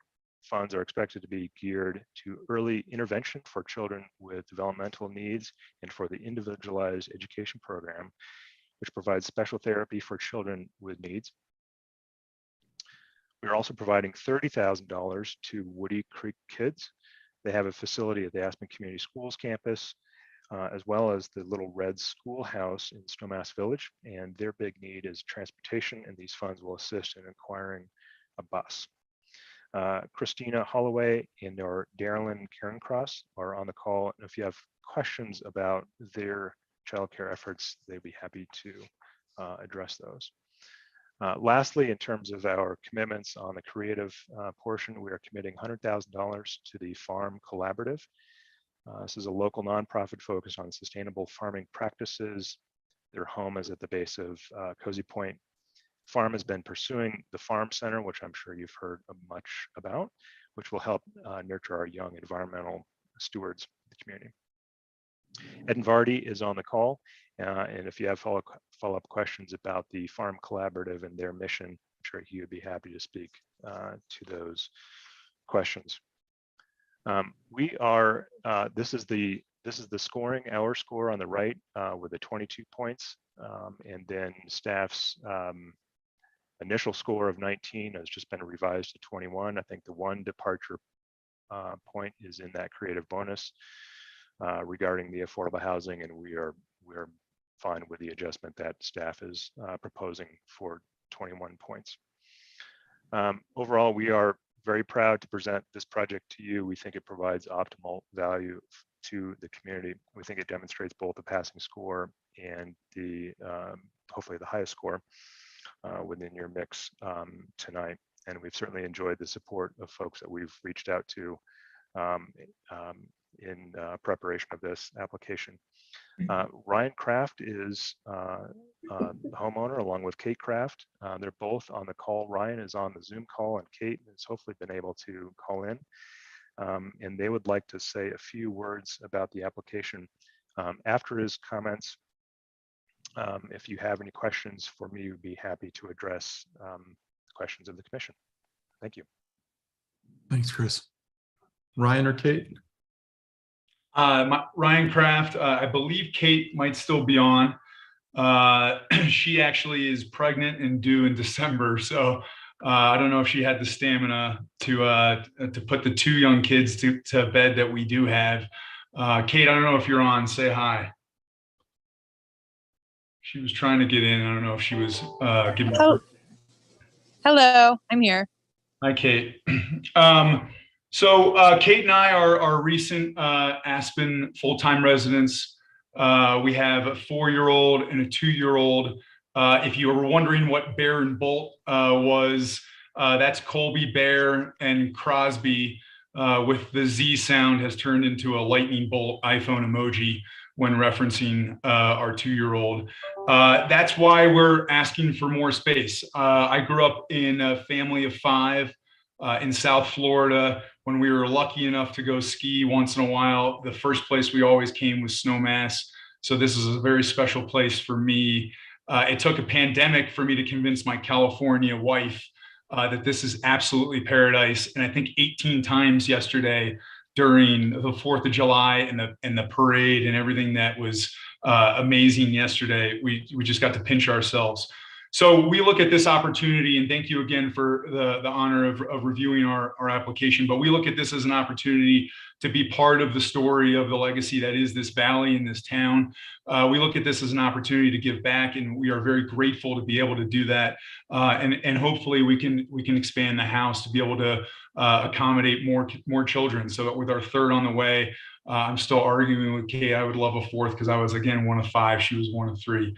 On that notice, you know, I do know Craig Morris on this phone call. He's a guy that I look up to. He's someone that has built a business in town, has employed many people, and built a reputation that many people know, a great reputation, and built a business. So I'm already starting to do the same. I relocated my business here. I've already hired an Aspen graduate, an Aspen High School graduate. After Stan Cheo fixed my shoulder, I got to know his daughter, Maddie, and she works for us in New York and here in Aspen. And we have another Aspen local that's working for us in this office here right off of Mill Street. So while we are looking to expand the house, longer term, we're looking to become fully rooted in Aspen and build a legacy in the town, in this valley, and continue to give back and be part of the community. Kate, is there anything that you'd like to add? You're always so much better at this than me. No, I think you nailed that. And I apologize for not being on camera. I'm also trying to get my kids to bed. But I know Little Red came up in the in part of our proposal, and we go there. We are part of the community here. We are so grateful to be here. Like Ryan said, I constantly pinch myself. I'm grateful for all of the things we have here, and we just want to continue to enjoy them, volunteer for them, just be a part of them. So thank you for giving us this opportunity. Kate and Ryan, thank you. Questions for Kate and Ryan or Chris or Leslie? I have a question for Chris. Leslie. Ma'am, go ahead. Chris, I just want to make sure that I have added up your commitment, your financial commitment correctly. $550,000 minus, which it minuses the 325. That's correct. Okay, you know me in numbers. That's why I just want to make sure. I appreciate it. Yes. Okay.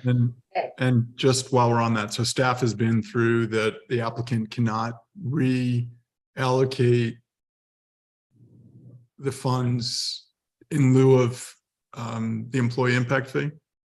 In other words, you can question the employee impact fee and the calculation of it, but you can't actually move where that money goes. I guess it's a right question. Thank you.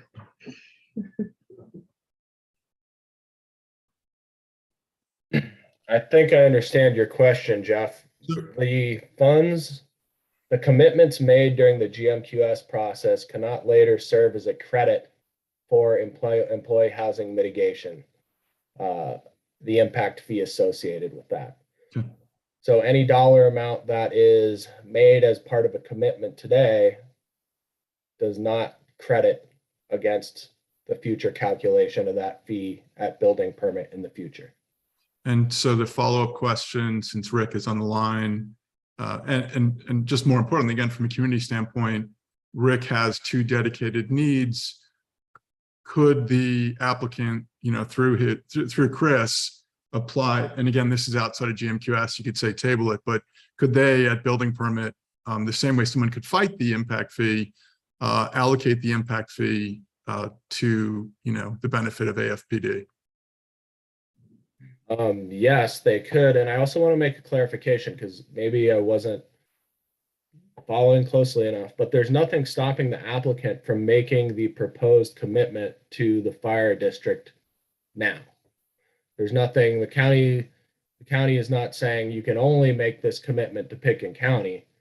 It's just wherever they're looking to allocate the funding, it does not provide them with a credit in the future for employee housing mitigation fees. So that's my clarification on that.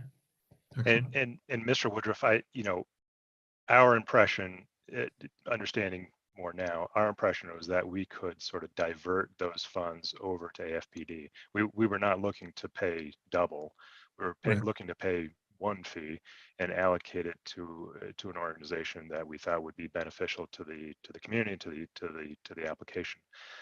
But understanding and sort of as the conversation unfolded today, we're only looking to pay the fee once, and we certainly understand if we need to pay that to Pitkin County, we will certainly do so, and we may go argue for that to be diverted later. But yeah, we only want to pay the fee once. Questions for Chris or Leslie?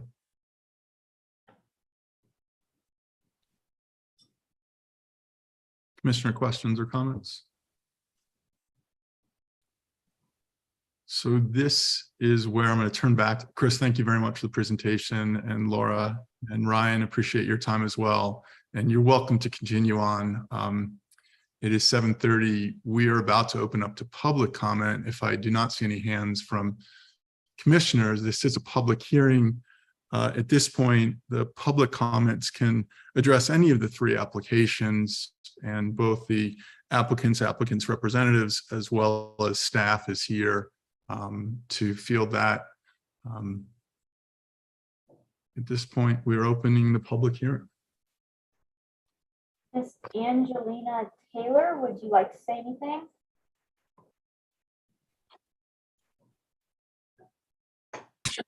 Sure. Hello. Hi, I'm just gonna let you know I'm also managing 2 children as well. So there might be a little background noise. No worries.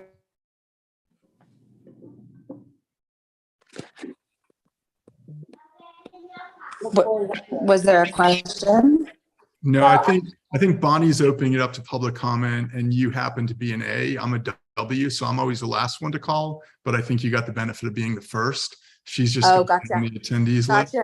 Gotcha. Welcome to No, Skid no Pass. comment. Yeah, thank you. Thanks for staying on the line and thanks for bringing the kids. Yeah, no problem. Any other hands from the public that want to chime in on any of the three GMQS applications in front of the Planning Commission tonight?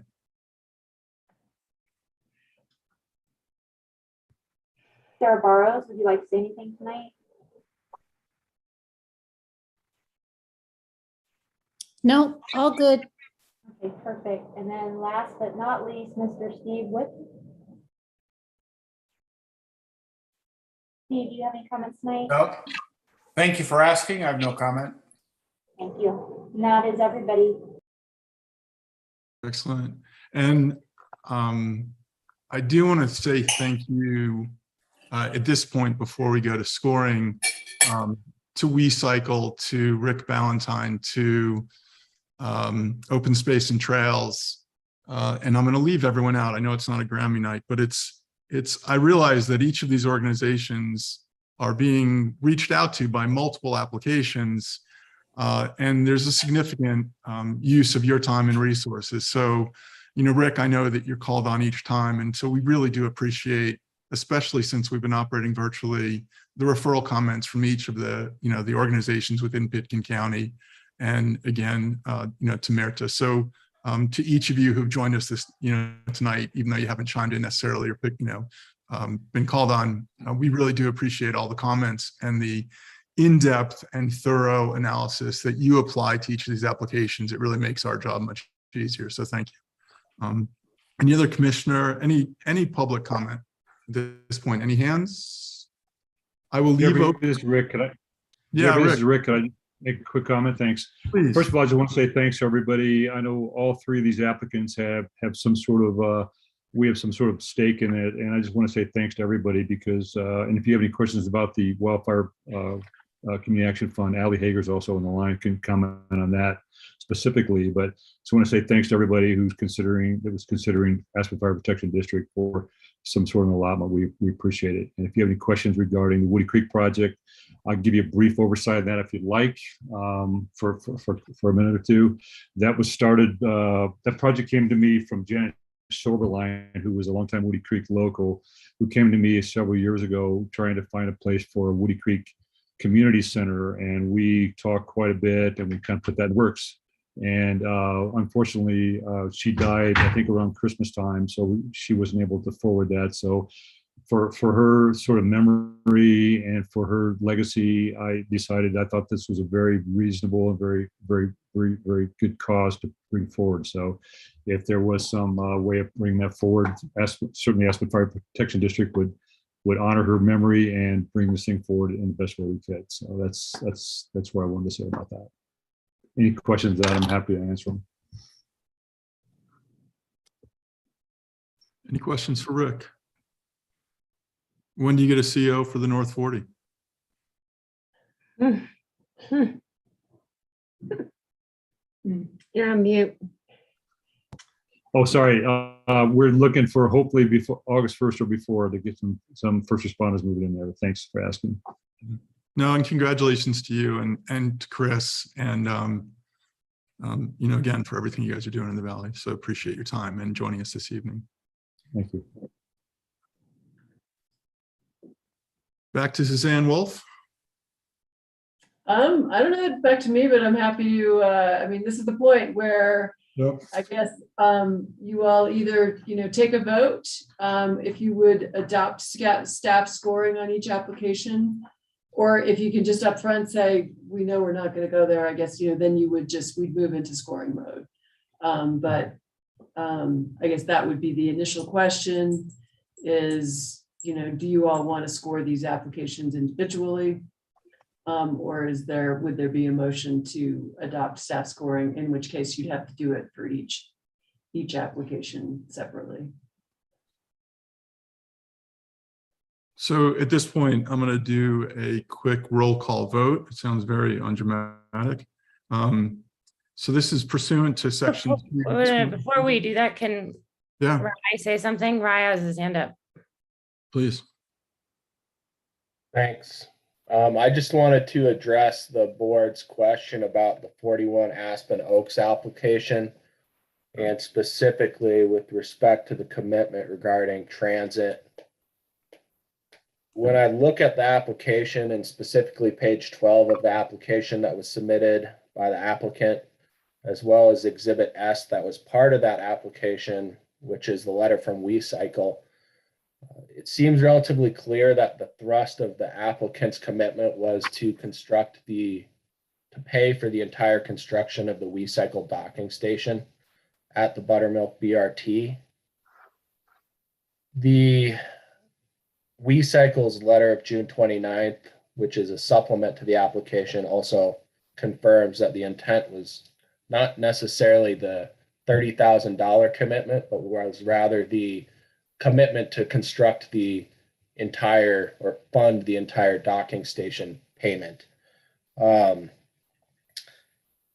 would urge that it's more of a clarification as opposed to a technical amendment to the application. And that standard under 2-40-40B2 is stated in the code.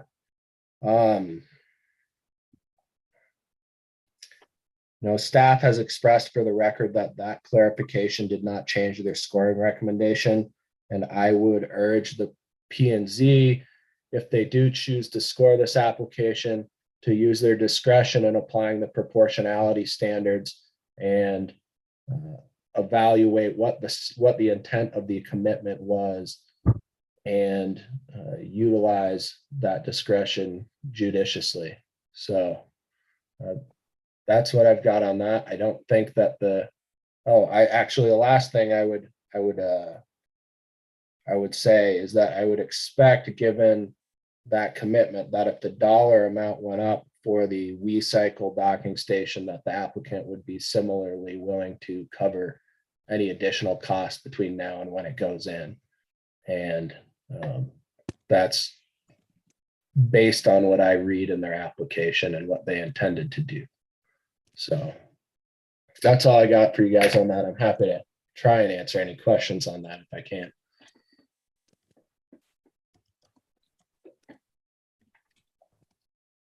Questions for Rye?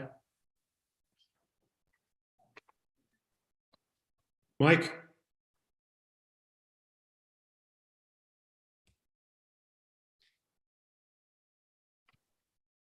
Craig or Mike? Sorry, Yeah. Did someone just call my name? Sorry.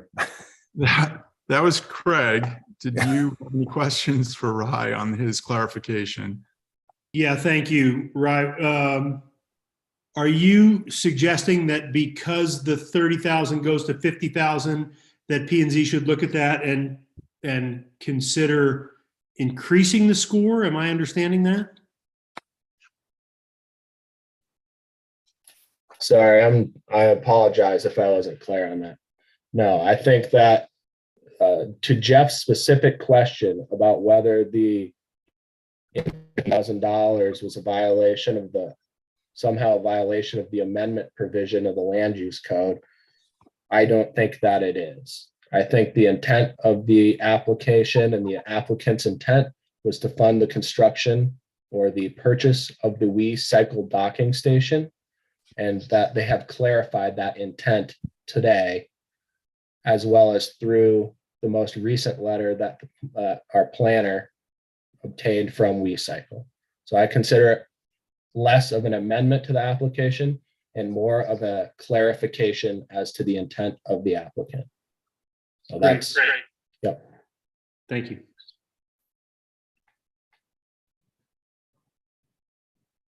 Further commissioner discussion before looking to see whether we're unanimous in accepting staff scoring? Yeah, I have a question. It's Monty. Monty. So when it comes to the allotment, when we have 5,000 square feet, I guess, to give away or reward, how is that based on the scores? How is that going to be sectioned up is, I guess, my question. And whether or not, if we rescore this or not, it makes any significant change, because at the end of the day, isn't that what really the intention of this is?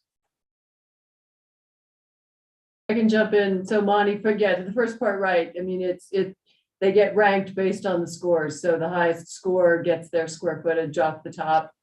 Second highest score then gets their square footage, and then the third, would then come in. So again, depending where they were ranked, obviously the way they've showed up in our scoring, the ranking would then leave Glendi not obtaining its entire requested allotment. So, right, I mean, scoring could it shift that ranking? That would change who got how much of an allotment. That's the consideration. But it can't be divvied up incrementally to the scoring. I mean, it's just going to be ranked from number 1 gets everything, number 2 gets what's left, and number 3, if there's anything left. Is that the way it goes? Correct. That's basically, the way the code speaks to it is they get ranked. And again, in this case where there's not enough to go around, right, potentially somebody does not get their complete request. I don't like that system, because I feel like I want to divvy up the 5,000. It's 5,000, right? Correct. Okay, so that leaves nothing for the Glendi property. But yet they did put forth a very fair and reasonable application. And I understand that competition happens and it's coincidental, they're all here at the same time. Can we divvy it up, or do we have to, does that mean we have to rescore it? And I hesitate to rescore, because I do agree with all of the scoring that was presented.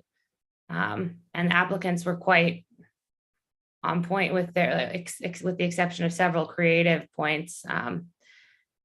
The applications were, and the scoring seemed very reasonable that staff presented. So I have no basis, unless somebody else on the commission can persuade me to not accept staff scoring, but I don't like the result. So I don't know how to work around that.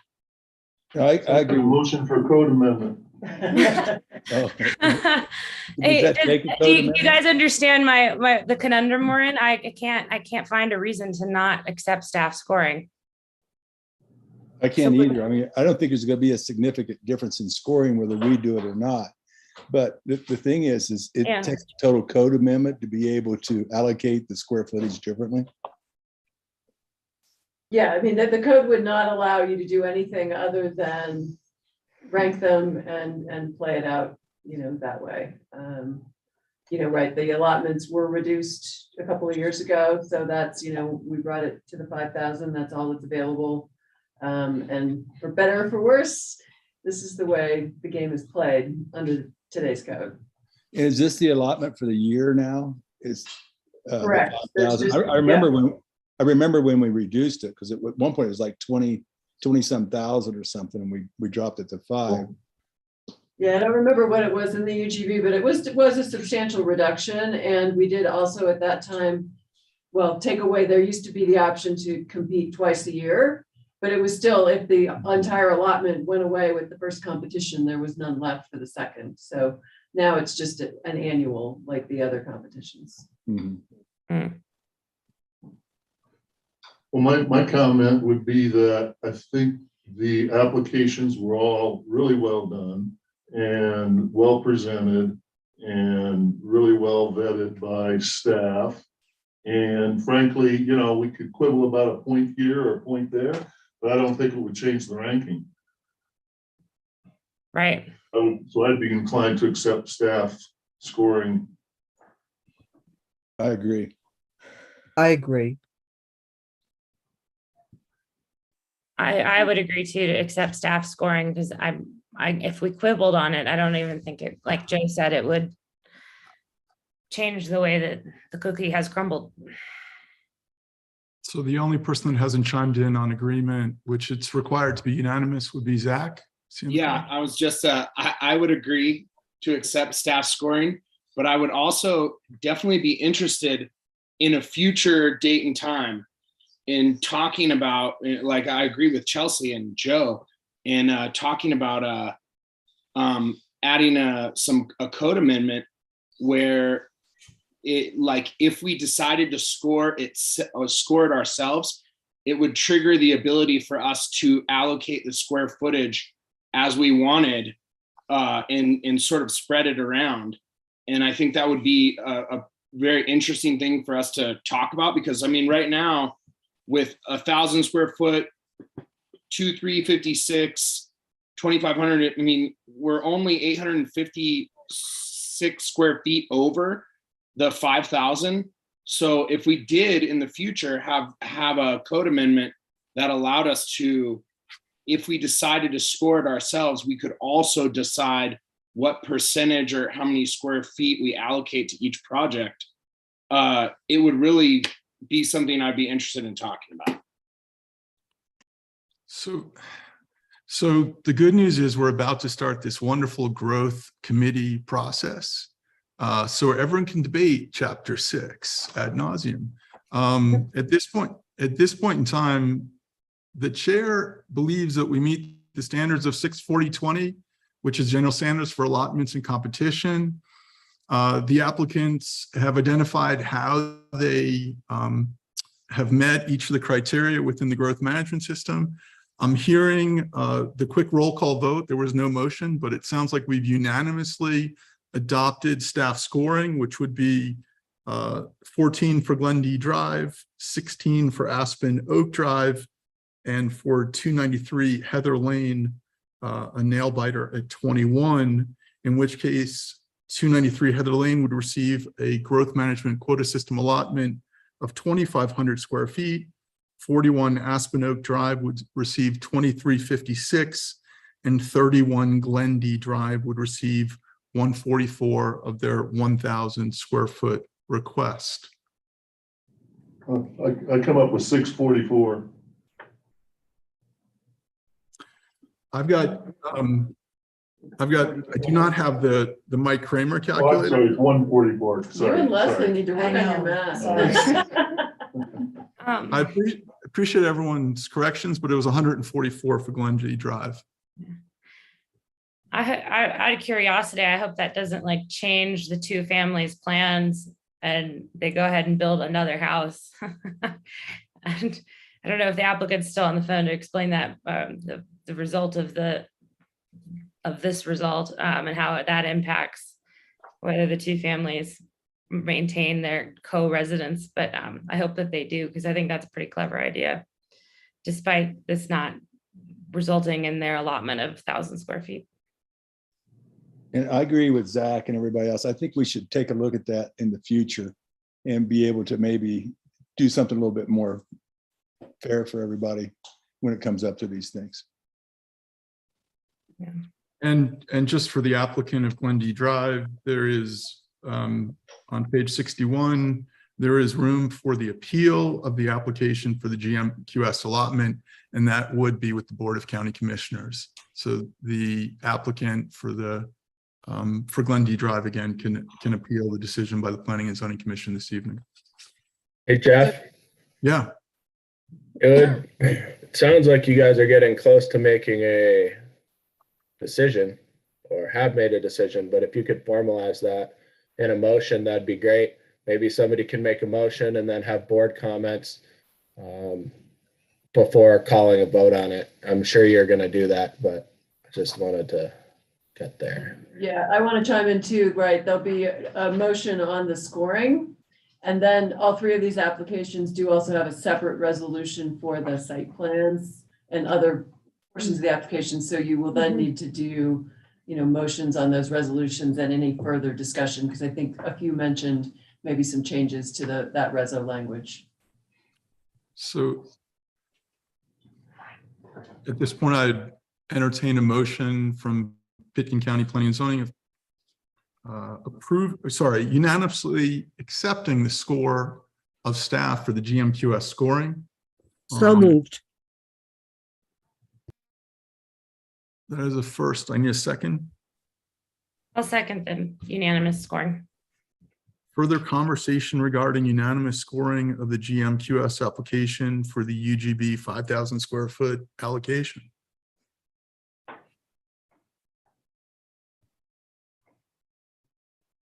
Any further questions, comments? All those in favor of accepting the GMQS scoring, the growth management quota system scoring for the allocation of points as per the scoring table summary, which would again be 200, sorry. I'm sorry. Keep going.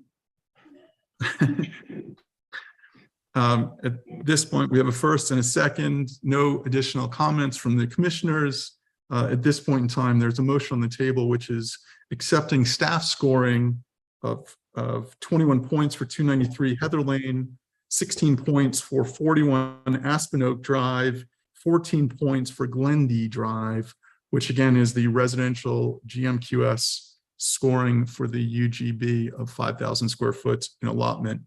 The motion would carry that 2,500 square feet would be allocated towards 293 Heather Lane, 2,356 square feet would be allocated to 41 Aspen Oak Drive, and the balance, the remainder would be 144 square feet would be allocated to the 315 Glendi Drive property.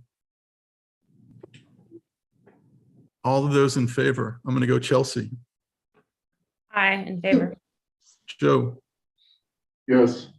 Jasmine. Yes. Monty. Yes. Zachary.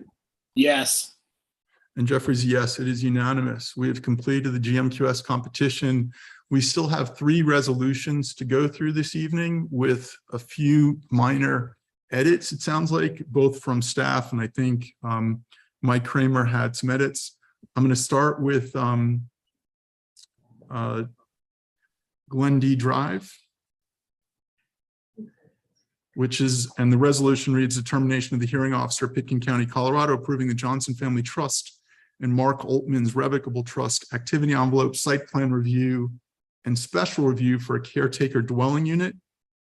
Patrick and Tammy in their presentation have already shared with us the site plan and activity envelope. Any questions regarding what are page 7 through 13 in the packet?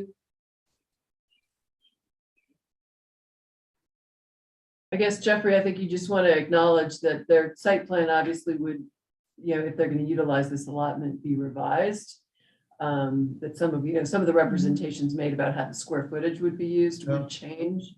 Probably, in the end, the resolution could still accept, approve, I think, the final site plan before you would be able to sign off on it would then reflect whatever that change would be for those changes.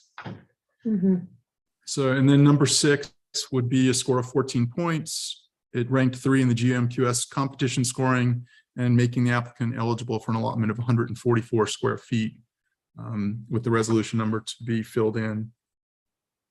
Tammy or Patrick, anything further on this resolution? I have nothing further. Thanks, Patrick. Tammy? I don't think so. I was just checking to make sure that it didn't reference any specific site plan, but it can be amended, and I think we're good. So any commissioner comment regarding the Johnson Family Trust and the Mark Altman's revocable trust? So at this point, I would entertain a motion, determination of the hearing officer, Pitkin County, Colorado, approving the Johnson Family Trust and Mark Altman's revocable trust activity envelope, site plan review, and special review for a caretaker dwelling unit, where number 6 has been filled in your packet, which scores it at 14 points, number 3 in the competition, with an allocation of 144 square feet. Tammy, you're smiling. Does that mean you have another addition or change? No, Yeah, it should be a P&Z resolution, not a determination of the hearing officer. Yeah, at the very top of the It's just a resolution. typo in the header. So we'll correct. I can't believe I missed that. And me, and Jeffrey. I read it, but I was like, do I get one number two? I will try that one more time. This is like P&Z bloopers. So this All is you gotta do is change it to P&Z instead of hearing officer. I will read it just for the articulate. This is a resolution of the Planning and Zoning Commission of Pitkin County, Colorado, approving the Johnson Family Trust and Mark Oltman's Revocable Trust activity envelope site plan review and special review for a caretaker dwelling unit as amended in this meeting, which would be number 6, a score of 14 points, ranked number 3, and an allocation or allotment of 144 square feet.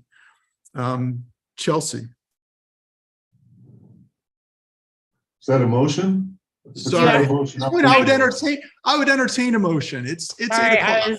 I was An on mute. entertainer, that's for sure. I will so move as you just articulated. And I'll second. I the will motion. second. We All got right, two so I have a seconds. motion by Chelsea and a second by Joe and Jasmine. Further conversations, further clarifying comments.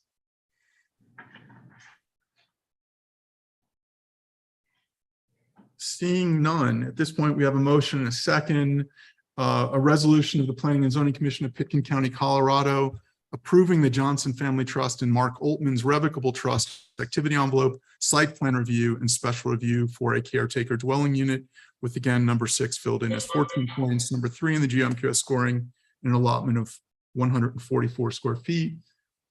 Chelsea. I in favor. Joe. Yes. Jasmine. Yes. Monty. Yes.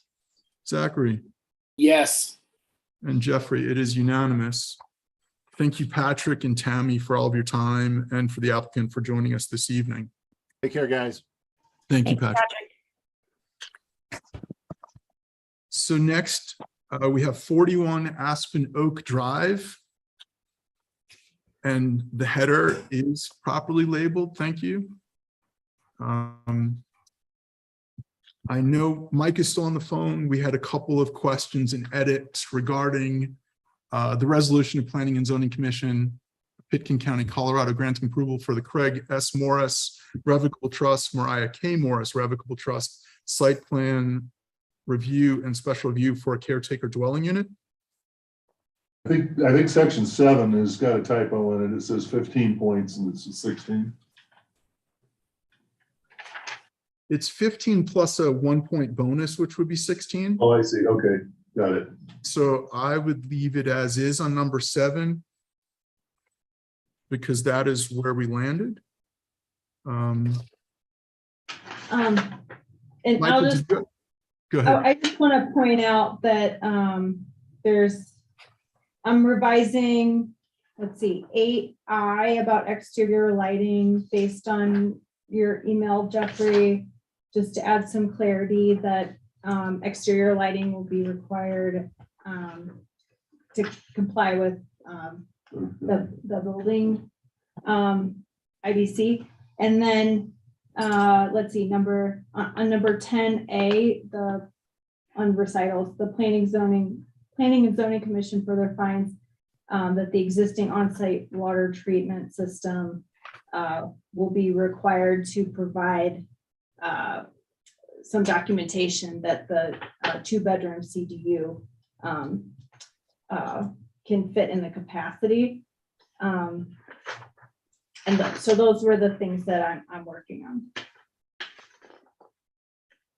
And then Jeffrey, there was a couple more just clarifications on the reso. When Nicole and I were working together on the conditions of approval, I incorrectly stated that Aspen Oak Homeowners Association owned Aspen Oak Drive, and that's not true. There's no homeowner association up here. And I'm Mike, not. Where are you in the reso though? Just so we. Oh, sorry. We're looking at condition 1B. And the condition reads, include the preferred routing of utilities below Aspen Oak Drive with an annotation indicating it is conditional on homeowner association's approval. So there is no HOA up here, and I've reached out to the Metro District to see if they own the road, and I'm waiting to hear back. So if we could strike HOA and include appropriate road owner. That would clean that up. And then same can be said for condition 3D.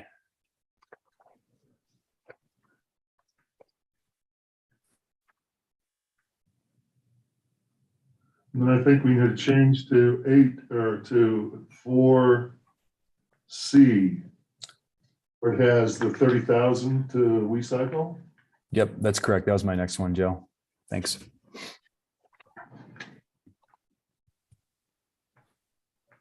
And given what Rye said, I think it probably needs to say something to the effect that they commit to building, buying and building it, as opposed to putting a dollar amount.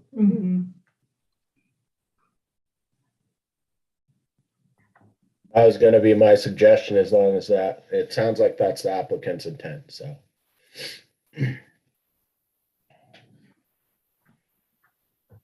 Anything further, Leslie? Not Leslie. Oh, and the last thing is I'll adjust the signatures on the last page. Okay. Hey, at least it doesn't say hearing officer. And was the CDU required to be sprinklered or not? The CDU is planned to be sprinklered, but they'll deal with that at the building permit. I don't know how to do it. Yeah. Okay. That works. Yeah, it's in a severe wildfire area, so we have to sprinkle it. Excellent.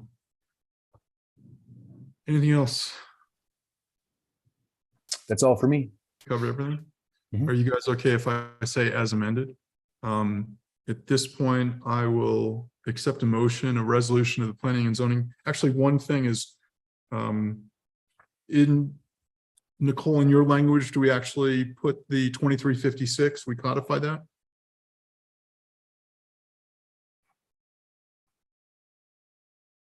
Nicole?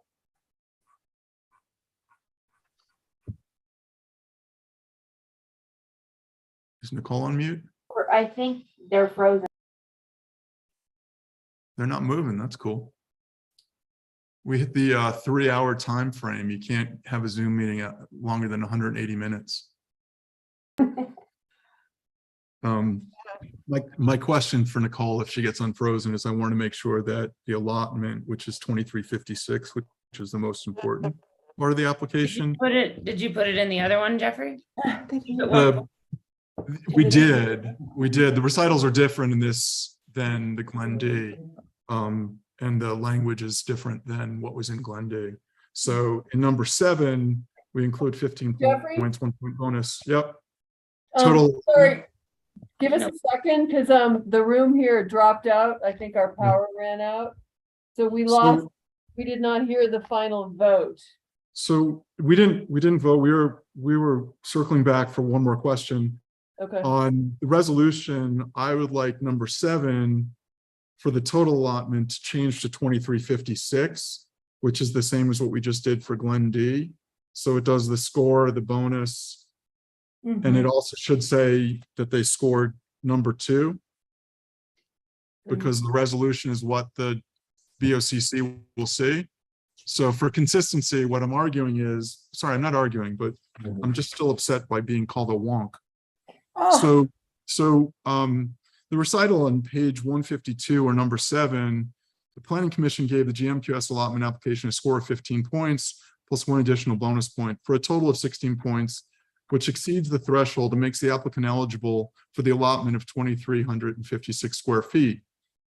The application scored number 2 of 3 in the competition. So this way, when the BOCC sees this, it's the same as we just did for Glendi. Jeffrey, just a point of clarification is there will be a separate resolution for your signature that grants the allotments.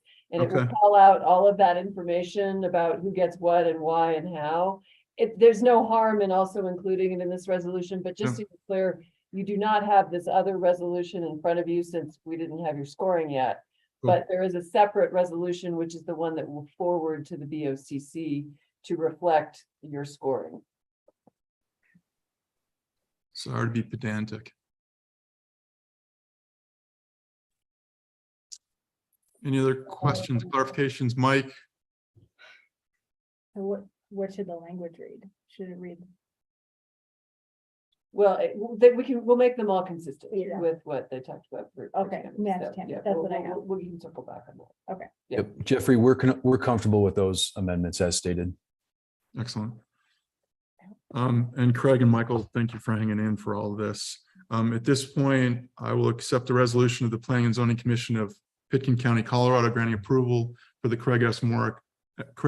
Morris Revocable Trust, Maria K. Morris Revocable Trust Site Plan Review and Special Review for a caretaker dwelling unit, amended as just discussed, which would include that this application came in number 2 in the scoring.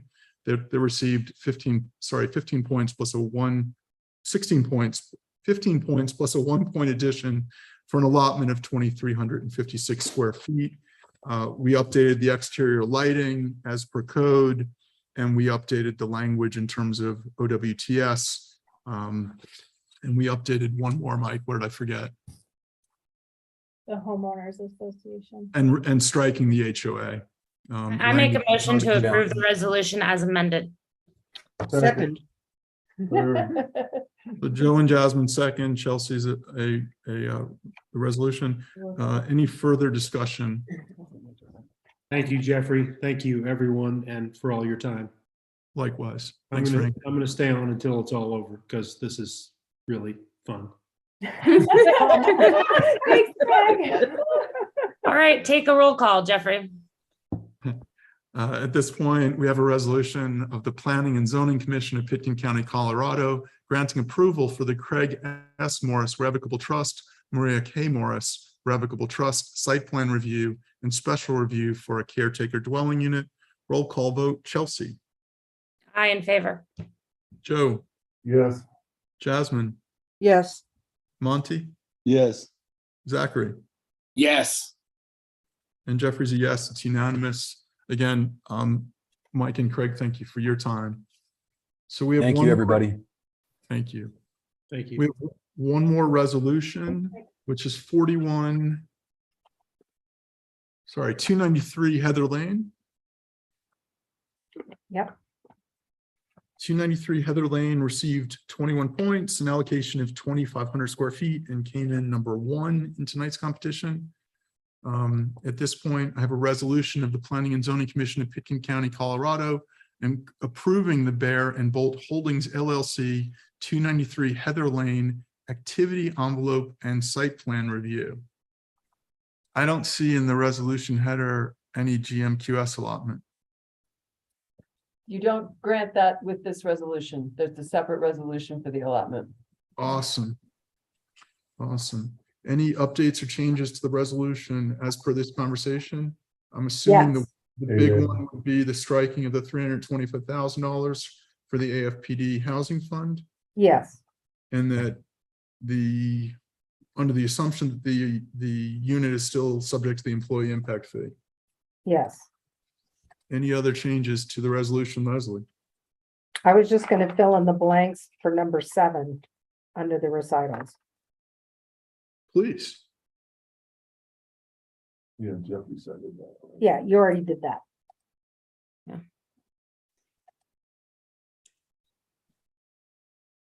Any other changes, updates, modifications, clarifying comments? I make a motion to approve the resolution as amended. Second. So I have a resolution from Chelsea and the choir of Joe and Jasmine with a second. Any further questions or comments regarding a resolution of the Planning and Zoning Commission of Pitkin County, Colorado, approving the Bear and Bolt Holdings LLC 293 Heather Lane activity envelope and site plan review, with number 7 reading that it scored 21 points, was ranked number 1 in the GMQS scoring, and received an allocation of 2,500 square feet through the GMQS competition. Roll call vote. Any further questions, comments, clarifying? Chelsea? I vote in favor. Joe? Yes. Jasmine? Yes. Monty? Yes. Zachary? Yes. And it is unanimous. Thank you very much for Thank you, everyone's everybody. time. And thank you, Chris Bennett, for your work. You did a great job. Oh, good. Thank you. Thank you, everyone. Thank Thanks, you. Chris. Thanks, everybody. So at this point, can we just adjourn? Isn't it? Joe, do you want a motion to adjourn? He's really enjoyed his time here in the office with us.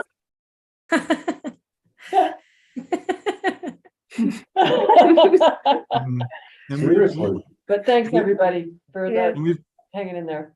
They were really good applications across the board. I was very impressed, and I thought the staff scoring was really on point for all of it too. So nice job, Nicole and Leslie, on those. That was really, it made our job a lot easier. Thanks for that, because there It was a lot nice of to have time a went into that. competition for a change.